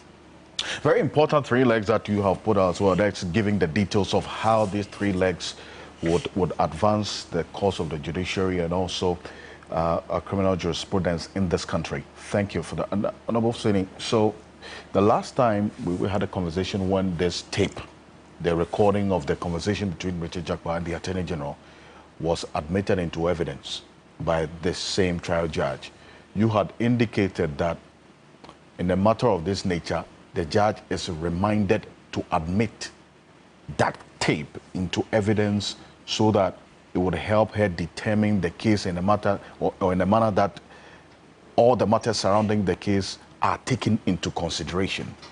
Now, the full complement of the WhatsApp messages, 68 WhatsApp exchanges between Richard Jakpa and the Attorney General, has been admitted into evidence. Are you also going to go on the same principle that all matters surrounding it, even if the objection by Richard Jakpa's lawyers were that, look, this is insignificant to the case, is one that the trial judge was so also right about in admitting all these WhatsApp messages because of that same principle that you argued on when this tape was admitted? Exactly. I think that you put it in no better terms than I would have put it. I clearly think that the judge is enjoined by the Criminal Procedure and Other Offences Act to admit all relevant, and that's the section 51, relevant evidence into court. And in this particular case, the judge has exercised her discretion in coming to the conclusion that both the tape and the WhatsApp messages are relevant to the determination of the case. And indeed, some of the evidence will go to determine the credibility of the testimony and character of the witnesses or the accused persons in the matter. And so it's perfectly right. But what both Martin and Bobby and Samoa have said is very fundamental to the determination of this case. Doubt has already been sown. It is not for nothing that as students of law, we have said that justice must not only be seen to be done, but be manifestly be seen to have been done. So immediately, and that is why actually the burden of proof in a criminal matter rests on the prosecution to prove beyond reasonable doubt. The responsibility or burden, if you want to put it that way, on the accused person is just to raise doubts. And in this particular case, as a student of law, even without the case coming to conclusion, Jakpa and Atu Forson have raised doubt in this matter. Has raised doubt to the intention of the state in prosecuting them, without even the case coming to a court. Everybody, and you have said it rightly, everybody is now asking himself whether indeed the state was prosecuting in the interest of justice, in public interest. We're all asking those questions. And so the conduct of the Attorney General, and in fact it's an understatement to say that the country has been embarrassed. The country has been scandalized. We are scandalized. We are scandalized because Attorney General's conduct has gone to show that the prosecution of old is still with us. The prosecutors will do everything to procure evidence to convict. The prosecutors, if they are not checked by the courts, will put innocent people in prison. And it's all over. I mean, the Scotland trial. Clearly, so many years after the RIA person had been, had been convicted. The Guildford Five had been convicted. It came out that the evidence was procured to convict them. That the prosecution, the pressure from the public, to show results, they had been procured to convict them. So it's all over the place. That is why in criminal matters, it is always important for the prosecution to know that the justice of the matter should animate and inform their approach and not the conviction. Now, again, and Martin said it in other forum, I'm surprised that you didn't repeat it. There were serious breaches of fair trial principles, which is guaranteed in the Constitution. Yes, and today they didn't ask me, so I didn't fair trial. I think it's that point previous on this platform. Yes, fair trial provisions. What? Because you see, now there's a fundamental right of an accused person to be presumed innocent until proven guilty. It's a fundamental right. It's part of the provisions of the fundamental principle. I mean, fundamental rights and what guarantees and freedoms. That if I'm arrested, I'm presumed innocent. Well, that's why they say the argument from the likes of the Attorney General spokesperson, for instance, that a prima facie case has been established already. No, it's not about prima facie. Prima facie is that there are questions that are prima facie simply means that innocent. Prima facie simply means that there are questions that ought to be answered.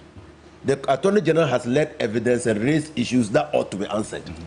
Doesn't mean that you are guilty. And so they shouldn't stop that. Abuse of the right to innocence, fundamental right to presume innocent, arises out of the fact that the Attorney General now seeks to get an accused person, not a prosecution witness. That is why it's a professional misconduct. That is why, in the words of Martin Kpebu, it's a prosecutorial misconduct.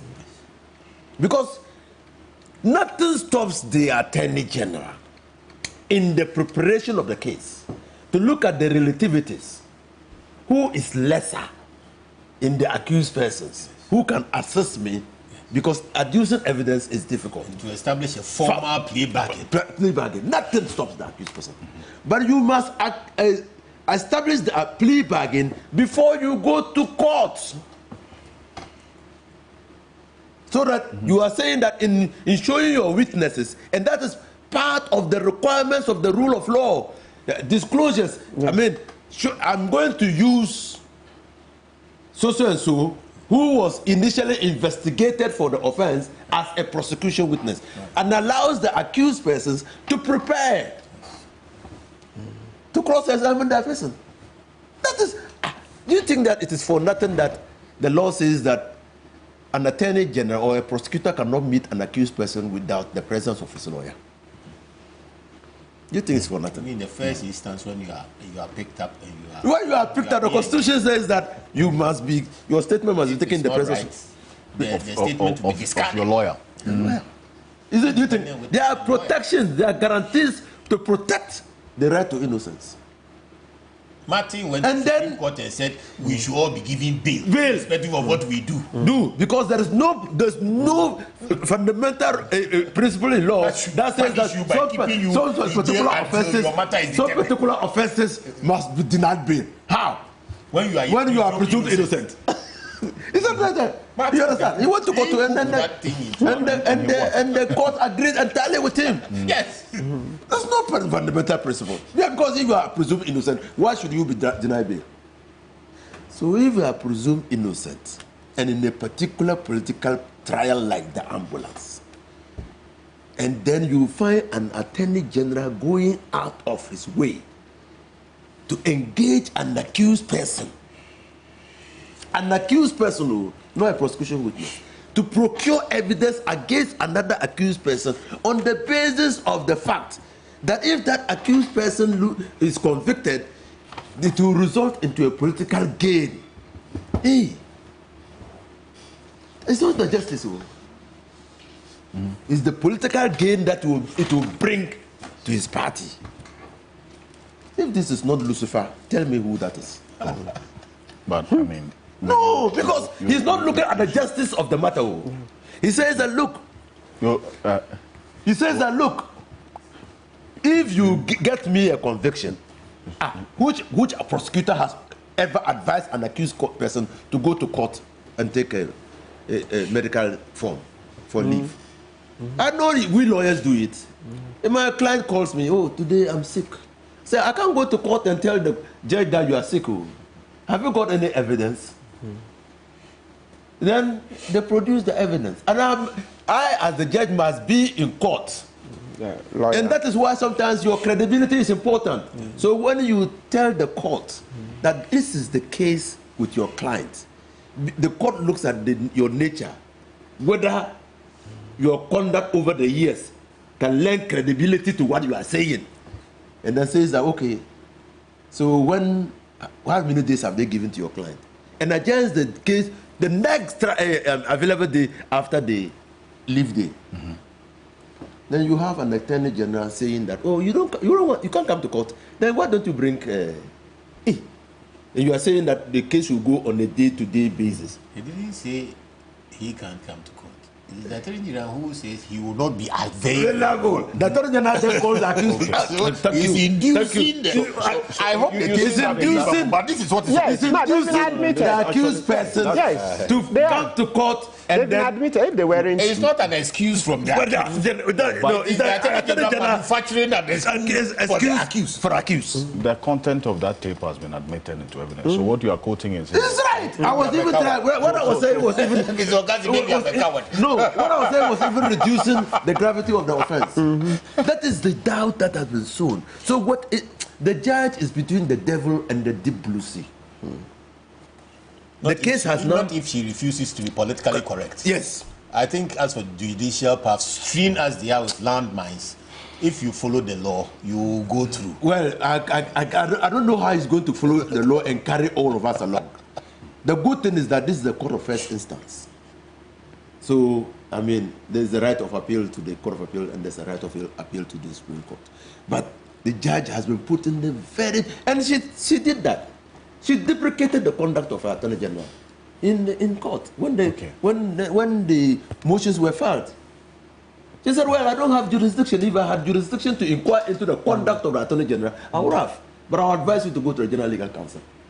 But sometimes the Supreme Court and other courts, they refer the lawyer. You remember the way you make it? Yes. Yeah, it was the Supreme Court that referred. No, I'm just saying that. So she was compelled to make a pronouncement on public sector ethics. So she was teetering on the brink. She didn't want to fall, and she was balancing. It's a balancing act. So, mistrial. Okay, my cases I have read. Yes, there could be mistrial, but they are on the indictment.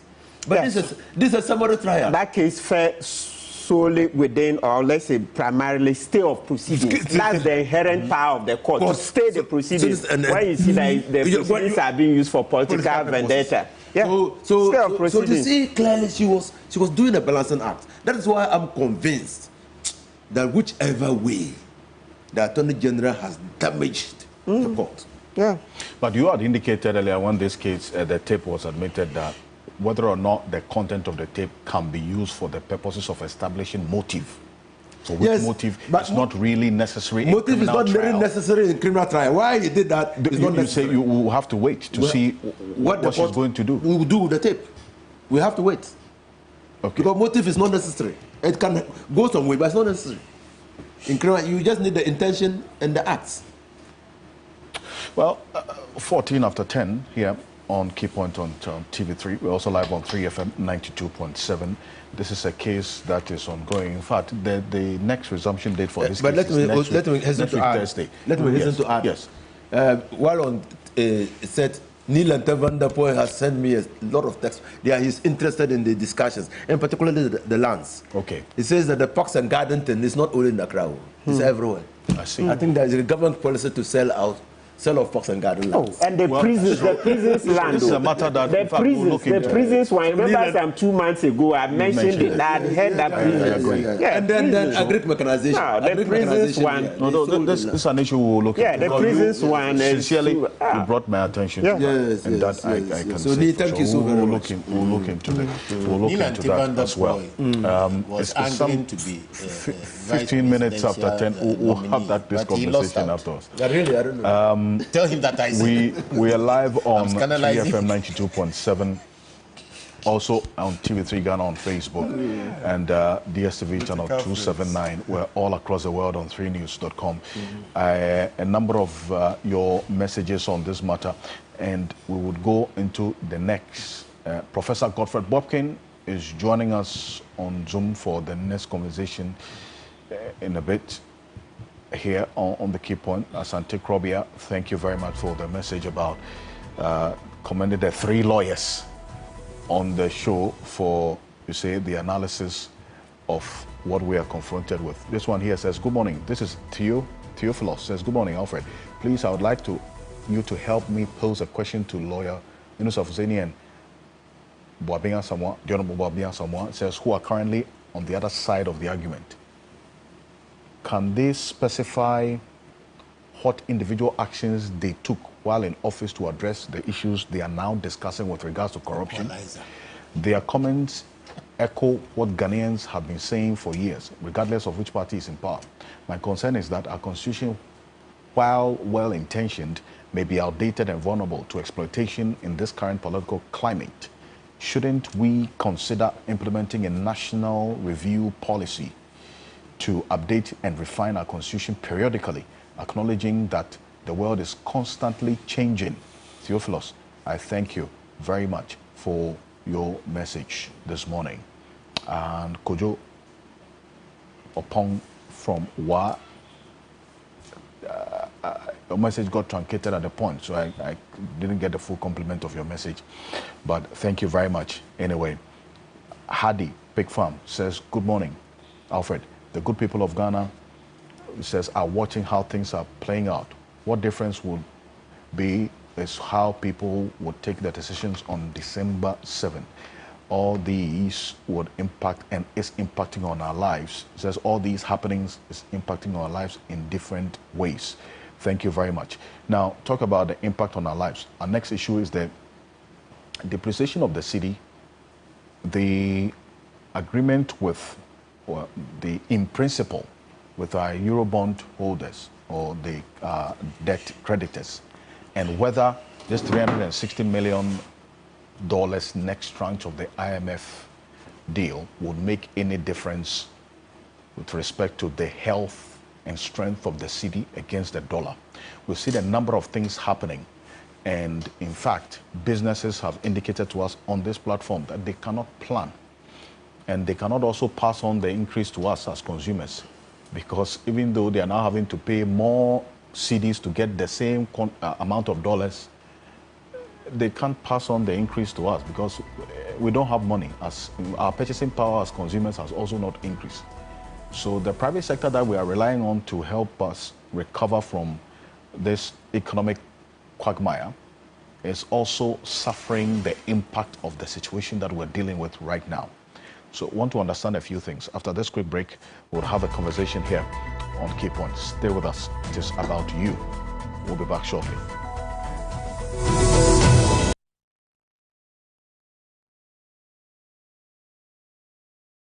Now is an opportune moment for investors to consider the remarkable investment opportunity presented by the Floria Residence, the pinnacle of luxury living in Cantonment. Offering a range of options from executive studios to lavish penthouses, including 1-bedroom, 2-bedroom, and 3-bedroom apartments. Amenities and services includes round-the-clock security services, dedicated play areas, a bustling commercial zone, state-of-the-art fitness facilities and gym, a well-appointed conference room, an elegant rooftop sky bar, and a breathtaking rooftop infinity swimming pool. Additionally, residents benefit from the convenience of a secured 3-floor underground car park, while those residing in the ocean view penthouses enjoy unparalleled vistas. We are located opposite the Laboni Palace Mall, Accra. Contact us on 0595700008. The news never stops. If it's not breaking, developing, the news lends itself to significant analysis, broad context through explainers, and the features that give stories more life. That's what we offer on Weekend Central. News, features, analysis, the full package.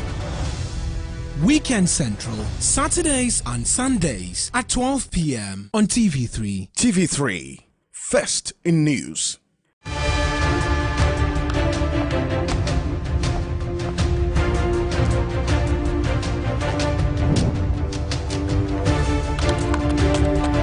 This is the show that brings finality to all the critical issues. It is the stage where all the facts are checked, issues thoroughly interrogated, opinions shaped, and debates settled.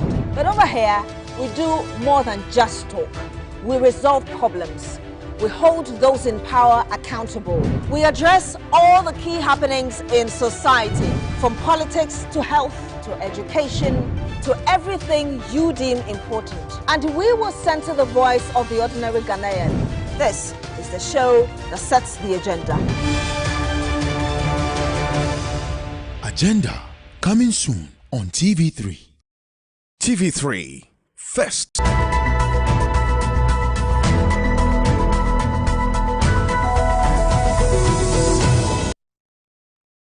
Welcome back to Key Point here on TV3. We're live on 3FM 92.7, also on TV3 Ghana on Facebook, DSTV channel 279. We're all across the world on 3news.com. And as I indicated, the depreciation of the cedi, in fact, the inconsistencies in the strength of the cedi against the dollar is telling on us in many, many ways. Last week, we saw the cedi holding on its own against the dollar.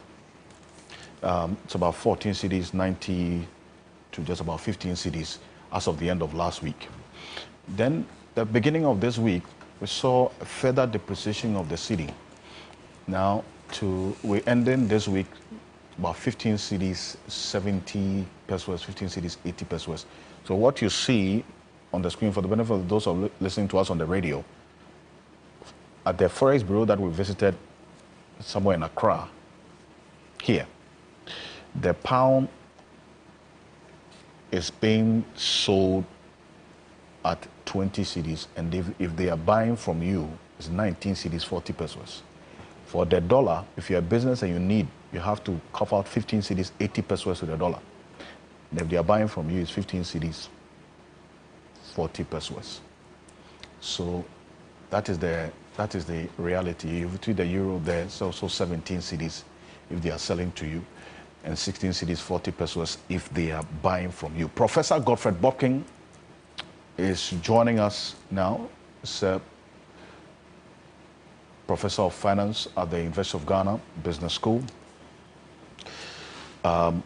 He's also been monitoring what is happening to our currency. Professor Godfred Bopkin, good morning. Thank you so much for joining us here on Key Point.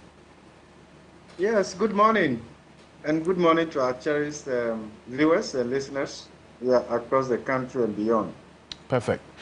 So, simple question. What's happening to the cedi now? Because we've seen a sharp depreciation, at least from the beginning of the week. As I indicated last week, it was just around, just a little below 15 Ghana cedis. Now we are seeing 15 cedis, 70 pesos, and 15 cedis, 80 pesos to the dollar now. What's going on? A lot is going on. Unfortunately, the focus is on the cedi, but the cedi just doesn't misbehave on its own. There are underlying issues that we have to address that we haven't addressed over the years. and therefore this is the portion, or this is where the city has gotten to, and probably we should prepare for a little bit more hit going forward.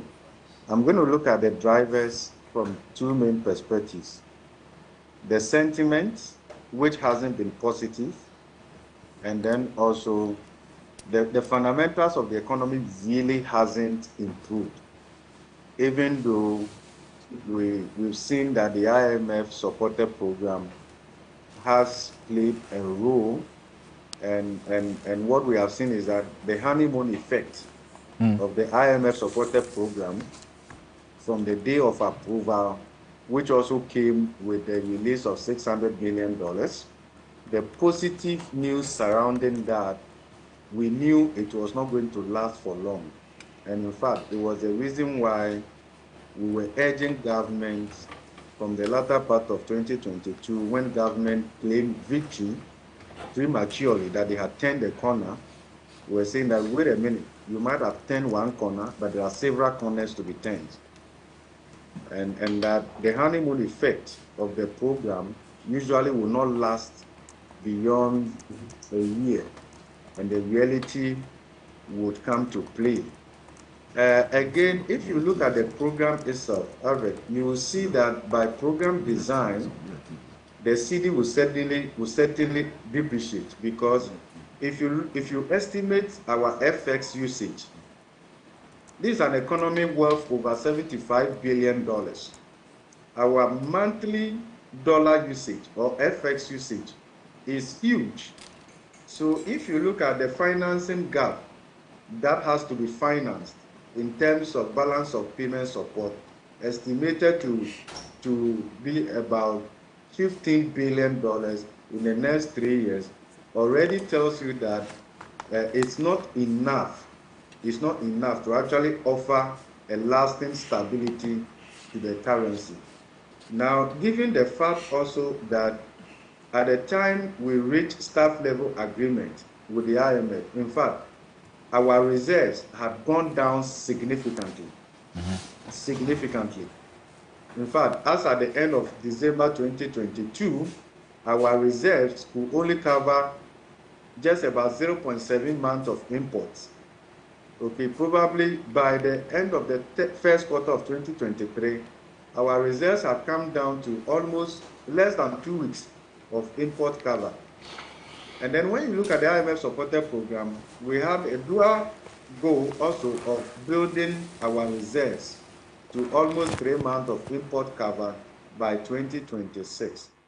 That also tells you that we are more or less limiting the ability of the central bank to intervene in the markets strongly, not in the manner we have seen, to be able to fight off the depreciation. And once you want to do that, then you burn that through your international reserves. And here's the case, you also have to build your reserves up to a certain level, which is also a performance measure. So and then if you look at the IMF supported program critically, you could see that the fund is open to flexible exchange rate. It's open to the cedi depreciating, okay, for on its own without excessive intervention, right? So we should prepare for that as well. The other bit also is that we have seen that economic activity is picking up a bit, right, in terms of traffic at the ports and all of that. And therefore, once we are not getting corresponding inflows in terms of FX, then it means that the pressure on the local currency is going to increase. That is what is playing out. Then overall, we haven't seen real improvement in the when we talk about the real sector of the economy. Our public finance hasn't improved significantly. Again, if you look at the real sector, agriculture, industry, service, really, the subsectors driving the growth that we are seeing really doesn't offer enough comfort in terms of consolidating positive sentiments in the economy. Then again, if you look at when we reach staff level agreements under the second review, we reached staff level agreement in April 2024.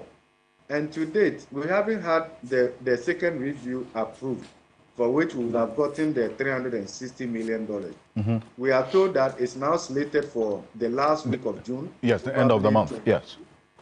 Yeah, 28. Even with that, Alfred, if you look at how much we'll be getting from there, $360 million, and you compare that to our dollar usage on a monthly basis, immediately tells you that it's not enough to close the gap on a sustainable basis. Okay, so if you look at supply side, you look at demand side, you can see that the city is exposed. The other bit that is also compounding the situation is that it's an election year. Election year, in almost all the competitive election years, you see that with that uncertainty, in terms of portfolio flows and foreign direct investment flows, it tends to slow a bit because there are investors who would want to adopt the attitude of wait and see before they commit to maybe investment or expansion and all of that. So all of that is also weighing heavily on in terms of FX flows into the economy. Then you also want to look at the residents, you and I, businesses and the rest of them. There is very little confidence in our economy that things are heading in the right direction. And therefore, people don't want to even commit to spending the way they would. And therefore, excess funds that they have, because there are also limited investment opportunities right now, except treasury bill and all of that, where if you had excess money, where would you want to invest that? Okay, so that wait and see, and the rest of them, they will prefer to keep their liquidity in a currency that is stable. And if you are talking about currency that is stable right now, then it's not a CD, right? Because once the CD loses one basic function as a store of value, people will trade it. It doesn't matter the level of love they have for the country. When it comes to making money, love for country is essentially held constant, right? And all of that. So when people are taking their decisions consistent with their investment objectives and the rest of them, on the average, love for country is not controlled for, and all of that. So a combination of factors. Then again, if you also look at the progress that we are even making from the restructuring of our external debt, even if we reach agreements with our external Eurobond holders, it will not materially influence the stability of the currency now, because the gains from the debt restructuring have been anticipated and incorporated in the market already.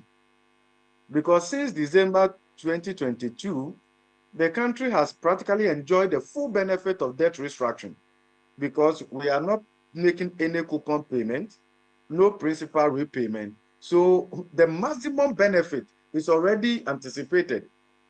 So if you see, it may look even that the Eurobond holders are pushing more for an agreement, because they want to see clarity and the way forward. They want to cut their losses and move on. So really, what is happening to the city is not surprising. It's a reflection of the fundamentals. It's also a reflection of negative sentiments and all of that.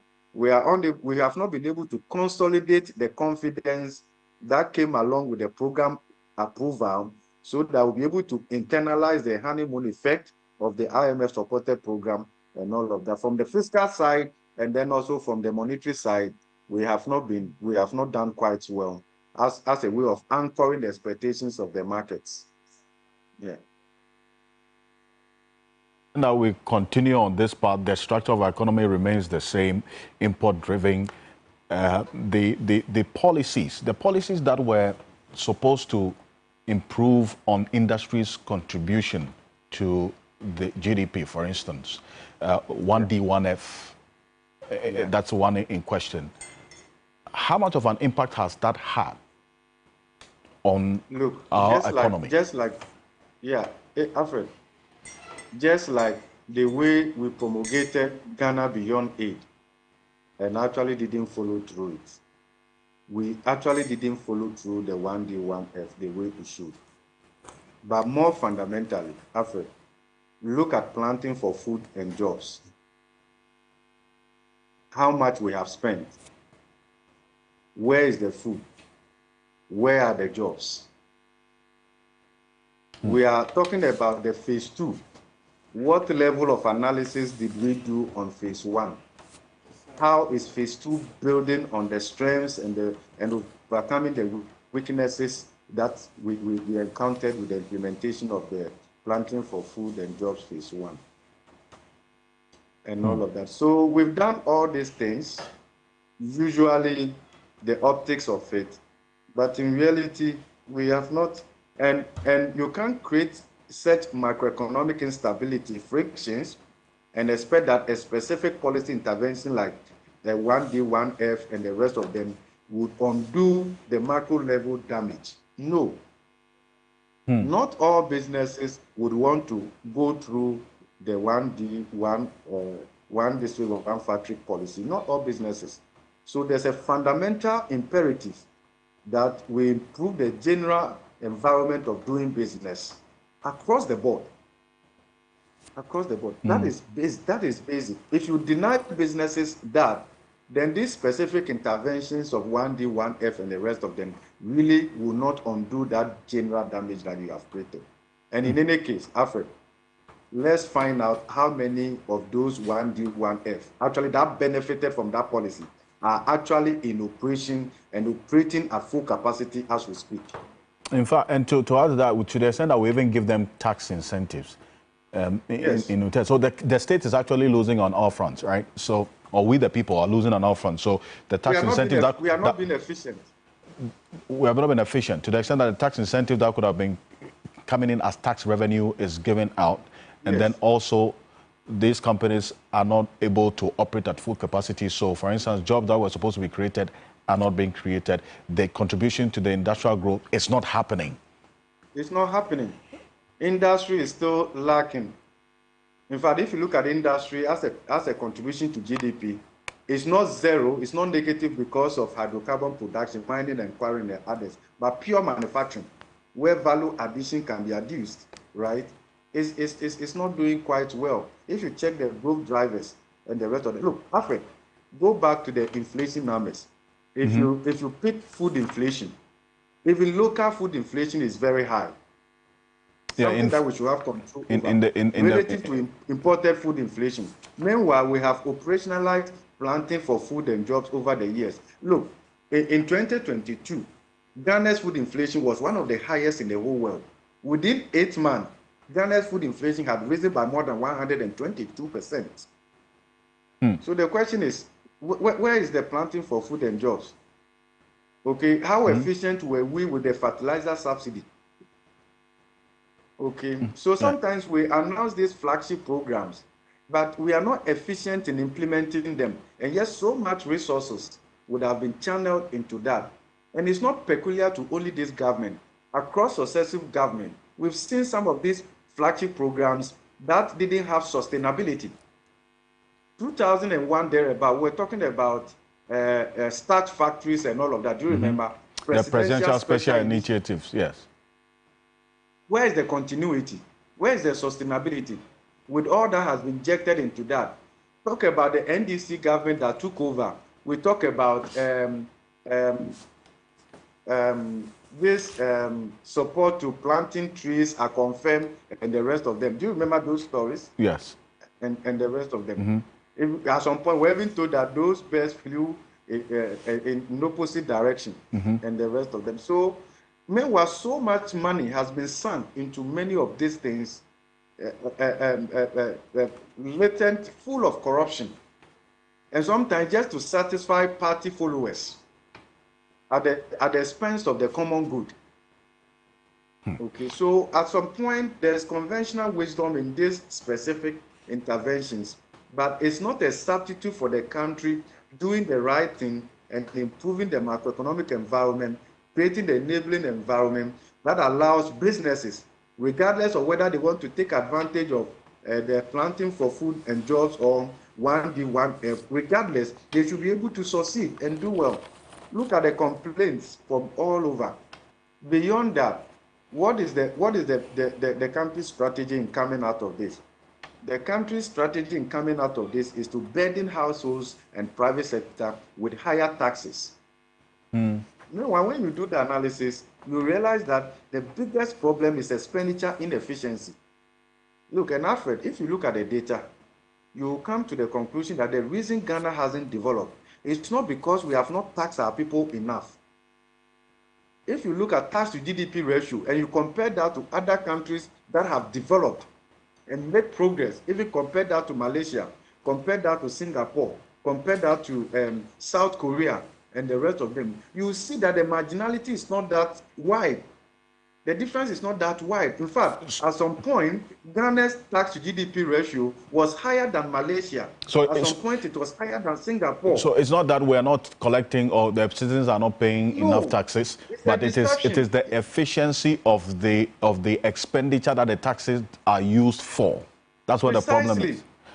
That's where the problem is. Okay, so for instance, you see that Ghana's tax to GDP ratio came down also because of rebasing of the economy.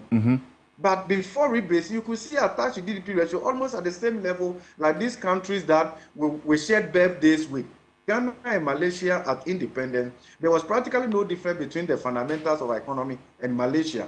In fact, GDP per capita of Ghana was higher than South Korea in the early 60s, the newly industrialized nation. But today, if you see the gap, you will see that you'll be 75 to 80% better off living in Malaysia, Singapore, than living in Ghana. And the reason is not because we have not taxed ourselves enough. The reason is expenditure inefficiency. Look, Alfred, if you look at Ghana's expenditure to GDP ratio, and you compare that to some of these countries, you will see that the variability is not that much. So how come that we have spent just as others have spent? Meanwhile, we have very little to show for. Okay, Alfred, let me give you an example. Do you know that this country has spent over $200 million in building affordable houses, okay, housing for the poor? And as we speak, a human being is not living there. Yeah, we see a lot of weeds and squatters. Yes, we've spent $200 million to build houses, and it's agama lizard and snakes and other things that are having a field day over there. So if you continue on this path, you will be unique to expect a different outcome. If you continue with such level of corruption, expenditure inefficiencies, you can even tax the air that we breathe. The development will not show. It's fundamental. So if we and continue along all these paths, we mess up like this, then suddenly we expect that the CD alone should do the magic. And the CD is the pulse of the nation. The CD is the pulse. In fact, the foreign exchange market is the pulse of the nation. So if the economy is doing well and all of that, the first level evidence is to see what happens with your currency. And that is why we say in economics that if you are in doubt about the fundamentals of the economy, check the exchange rate. That statement was true then, and it is true now. It hasn't changed. Okay. Right. Perfect. Now, see, Honorable Zafseni, the economic misbehavior has to change, and he's just traced it even beyond this administration. Something must give. We cannot continue to engage in expenditure inefficiencies as we have seen and expect that things are going to go right. That's where the fundamental problem is. Other than that, the CD will continue to struggle against the dollar because the structure of the economy hasn't changed, and it's basic. You promise industrial revolution and come and do otherwise. It cuts across all of you. Oh no! I mean, NDC government under Rawlings and Professor Mills and Professor Mahama have tried to change the structure of the economy. Well, we have known, people also say they've tried to. No, we have not always done the big spenders. And if you watch how NDC and the Rawlings and under, I mean, the non-traditional exports, no one gave it a priority until Rawlings decided that, look, if we want to increase the amount of dollars that will come into this country, we must prioritize the development of non-traditional exports. That's when it came in. It was not part of the policies of this country. We were just relying solely on cocoa, gold, and other minerals. And so, no.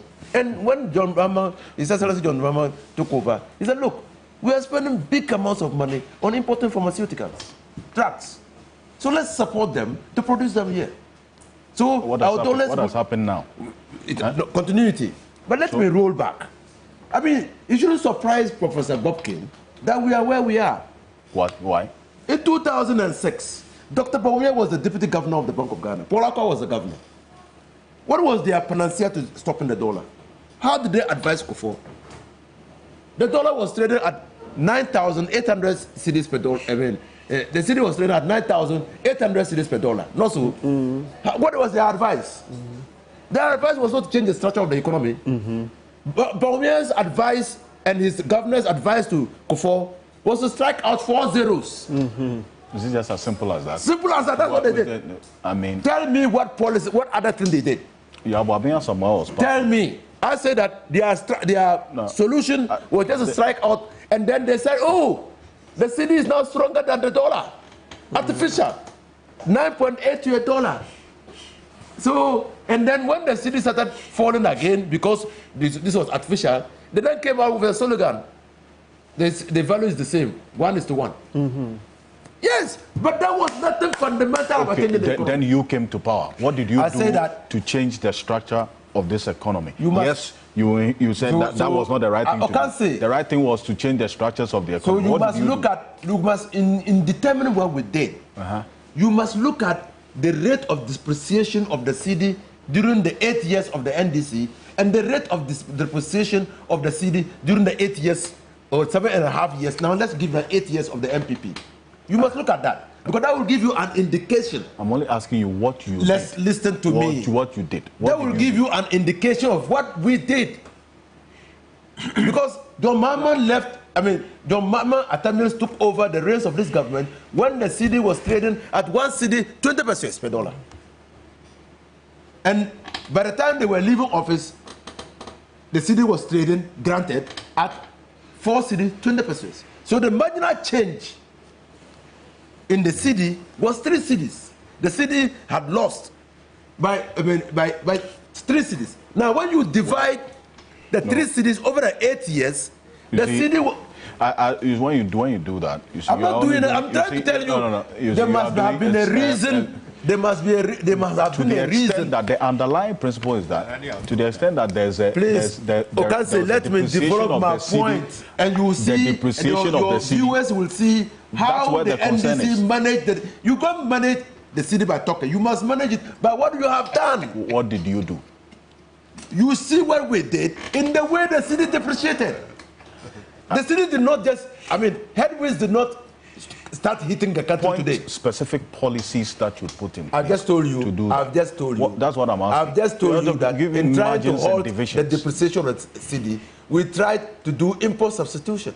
And then we extended a lot of resources to the pharmaceuticals because they were spending a lot of money in bringing them. So we said, manufacture them here. This hydro project, the gas project at Wabo, it's a key game changer. Yeah. We're bringing in gas.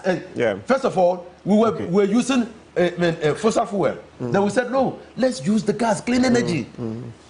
And you give us more power at less cost and less maintenance cost.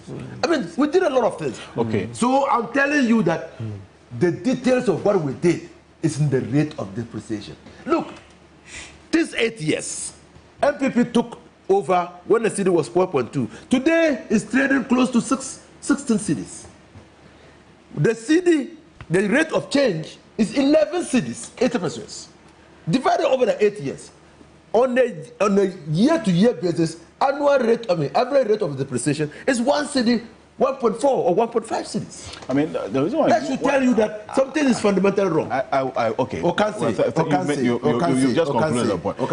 I'm only saying to you that the division you are doing, it doesn't tell the story. It tells the story. In totality. You look at the details. The depreciation rate in some years were deeper and steeper average. in previous years. I say average. That's why. You did statistics. Anyway, you did statistics. Yes, I did. Let's conclude. I didn't learn. Now, Ocansey, tell me what on earth will let a governor of a Bank of Ghana monetize the economy the way Paul Addison did? Okay. And you say that the city should not fall. But Samoa was part of government at that time. In fact, his no, he was not part. That was when that was. No, that was. You are referring to 2006. No. I'm not saying Polakwa. I'm saying Addison. Addison. I said Polakwa because they cancelled 4 zeros. That's one of the references you made. And I'm saying presently you are saying there's hardship. Professor Bobke is on the distance. Tell me, which governor of a bank will monetize an economy the way our Addison monetized this economy and still expected the CD to be strong? You tell me, where will you find that? Okay, Mr. Abu, so, lawyer. We are looking at two things: imported inflation and a loss of confidence. Those are the two critical factors at work now. And imported inflation refers to that statement that was made by then Vice Presidential nominee Alhaji Dr. Mahmoud Bawumia, when he said that if the exchange rate is wrong, the fundamentals will find you out. It's as true today as it was then. And later he explained that though it may not be logical. Yeah. You remember that explanation. But the bottom line is that if we are importing everything, then obviously the money will not be enough to cover everything we are importing. So the money that we use to import, which is the dollar, will cost more and more. And the more the dollar costs, the less the value of the cedi, because you need more cedis to chase a single dollar. The only solution to stabilizing the cedi is production. Local production.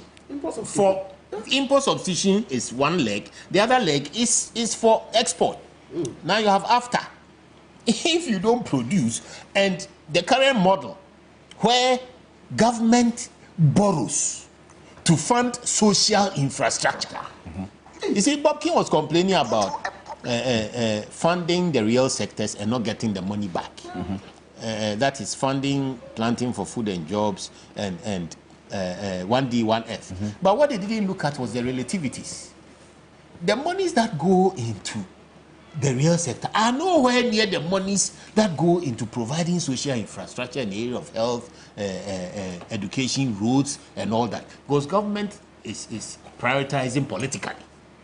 They think that satisfying the people with social infrastructure is enough. But if no money is coming in from the real sector through taxes, you will end up in debt. And that's where we are. Where government is borrowing to fund recurrent expenditure, borrowing to fund a development of social infrastructure without a productive base. We are still depending on cocoa.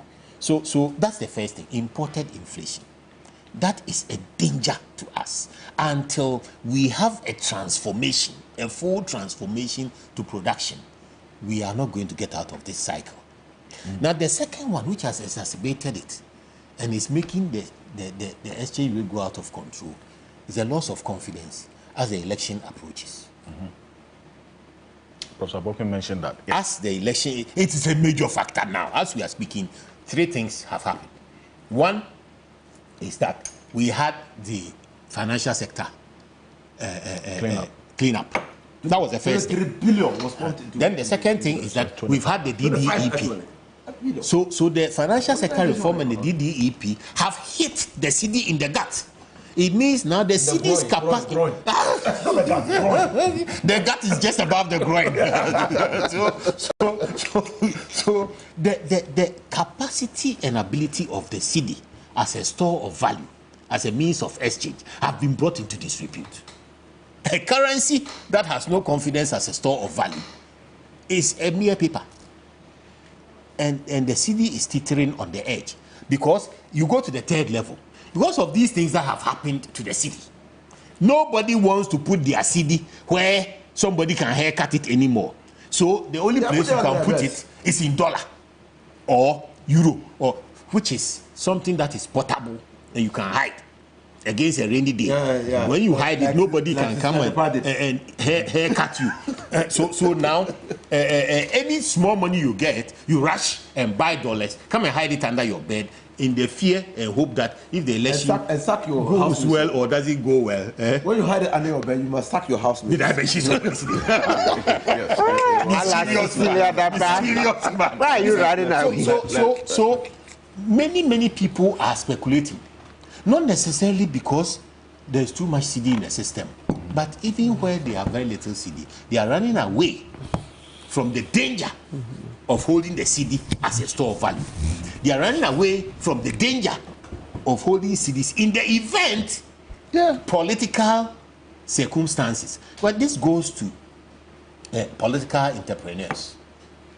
You see, where businesses are set up and their life cycles are in sync with political maturities. So you have businesses which are viable for 8 years because so and so came into power and empowered certain businesses. And then those businesses are in danger of collapsing once there's a change of government. Like SML. If you don't, make a model like SML. I've just seen a running headline that SML has been authorized to go back to what they seem to be doing. So for me, we must demonstrate that we are aware of the problem as a government and confront the loss of confidence. Government must stand up and show leadership and say that, be confident in the future of Ghana. The election is safe. Nobody will be victimized. You can keep your money, and if we win, we win. If we lose, we hand over. There is no attempt to raid or do anything of the sort. We must assure everybody, whether they are NPP, NDC businessmen, whether they are foreign investors or otherwise, that the process of getting elected or otherwise will not impact the holdings of individuals in terms of their wealth. We've got to go. Professor Boken, I want to give you a minute and then in a minute on this. Professor Boken, there's that news of government securing some delayed payment on interest and postponement on maturity date in the restructured debt deal with the bilateral creditors. In a minute, in simple terms, how does this impact on our situation? Does it make it any better? Or is just we postponing our headache to whoever wins 2024 elections? Overall, if you look at the debt restructuring that we have done, it's just kicking the can down the lane. It's not that we are fundamentally resolving the issue. It's just that the way we manage traffic in Ghana, we push it from one end to the other end, and we'll go and meet it. We'll make some savings, but towards the end, you go and meet the traffic because we are just pushing, we are not addressing it holistically. That is what is happening. But the good news is that because we needed to make this progress, especially with securing the MOU with our external bilateral creditors through the official creditor committee co-chaired by China and France, that is good news for us, and that is the reason why the IMF board has now scheduled our second review for board approval. Because a condition precedent today approving is for us securing the MOU. The way the program is structured is also such that for the third review, which will occasion the fourth release of the tranche, we must get this MOU signed by the individual countries. So there are processes that we have to go through, and of course, because of the comparability treatment and all of that, we are looking at how this to impact our external commercial holders in terms of Eurobond holders and all of that. So this progress is good news to the extent that we'll get the board approval, but it's not the solution, actually. Even if you look at the domestic debt, Alfred, we are just kicking the can down the lane. 2027, 2028, in fact, towards the end of 2026, Ghana will come back to the debt restructuring table. Yes. Okay. Professor Alfred Ocansey, appreciate your time. Thank you. Thank you so much for this input. God bless you too. 30 seconds. Okay. Yeah, so I think I want to draw attention to this thing that's brewing in GRA. It's also part of collecting taxes. They're saying that GRA boss unilaterally wills Ghana's domestic tax mobilization to Indian company, Tata Consultancy. It fits in here because many people, respectable people in society are telling me that, listen, they've heard about it, it's bad, it's bad, it's bad. Listen, let's tell Madame Julian is here. People are complaining about that deal. Can you come out with the transaction? Yes. Yes. Why are you doing that? Because there's a local company already helping the tax collection. On what basis are you bringing a Tata, a foreign company? And you went to India to sign. Is that not an international business deal? Okay.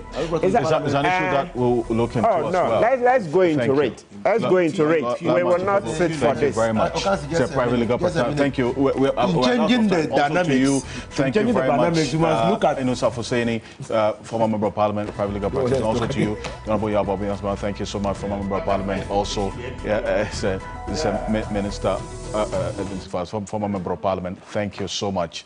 And I was clothed this morning by Willie's Clothing Empire. You can find them on Facebook and Instagram, Willie's Clothing Empire.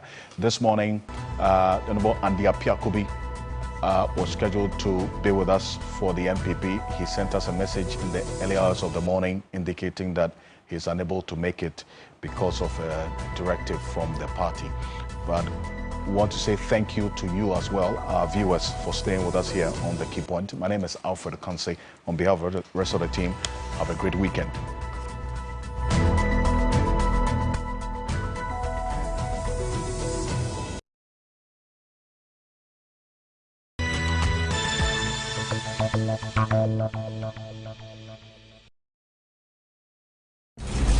This season, Ghana's Strongest is back with a powerful twist. This is the Dual Edition.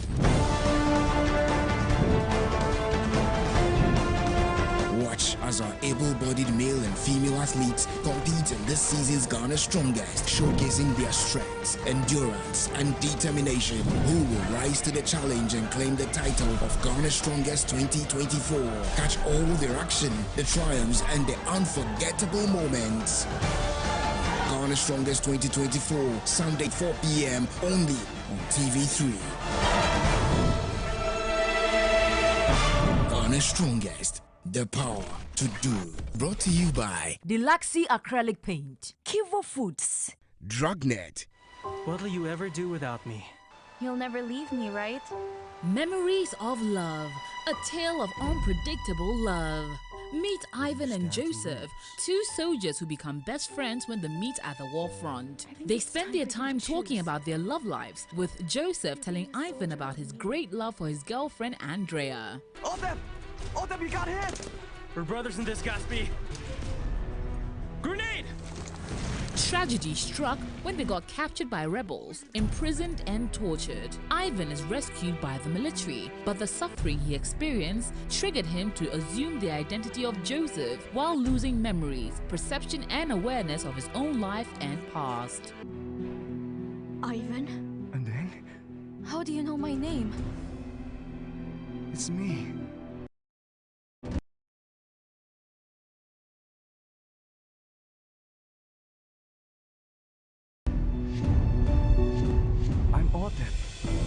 With his assumed identity, Ivan finds great love in the arms of Andrea as Joseph. What happens when the real Joseph is rescued and finds out that his best friend has betrayed him by staying with the love of his life?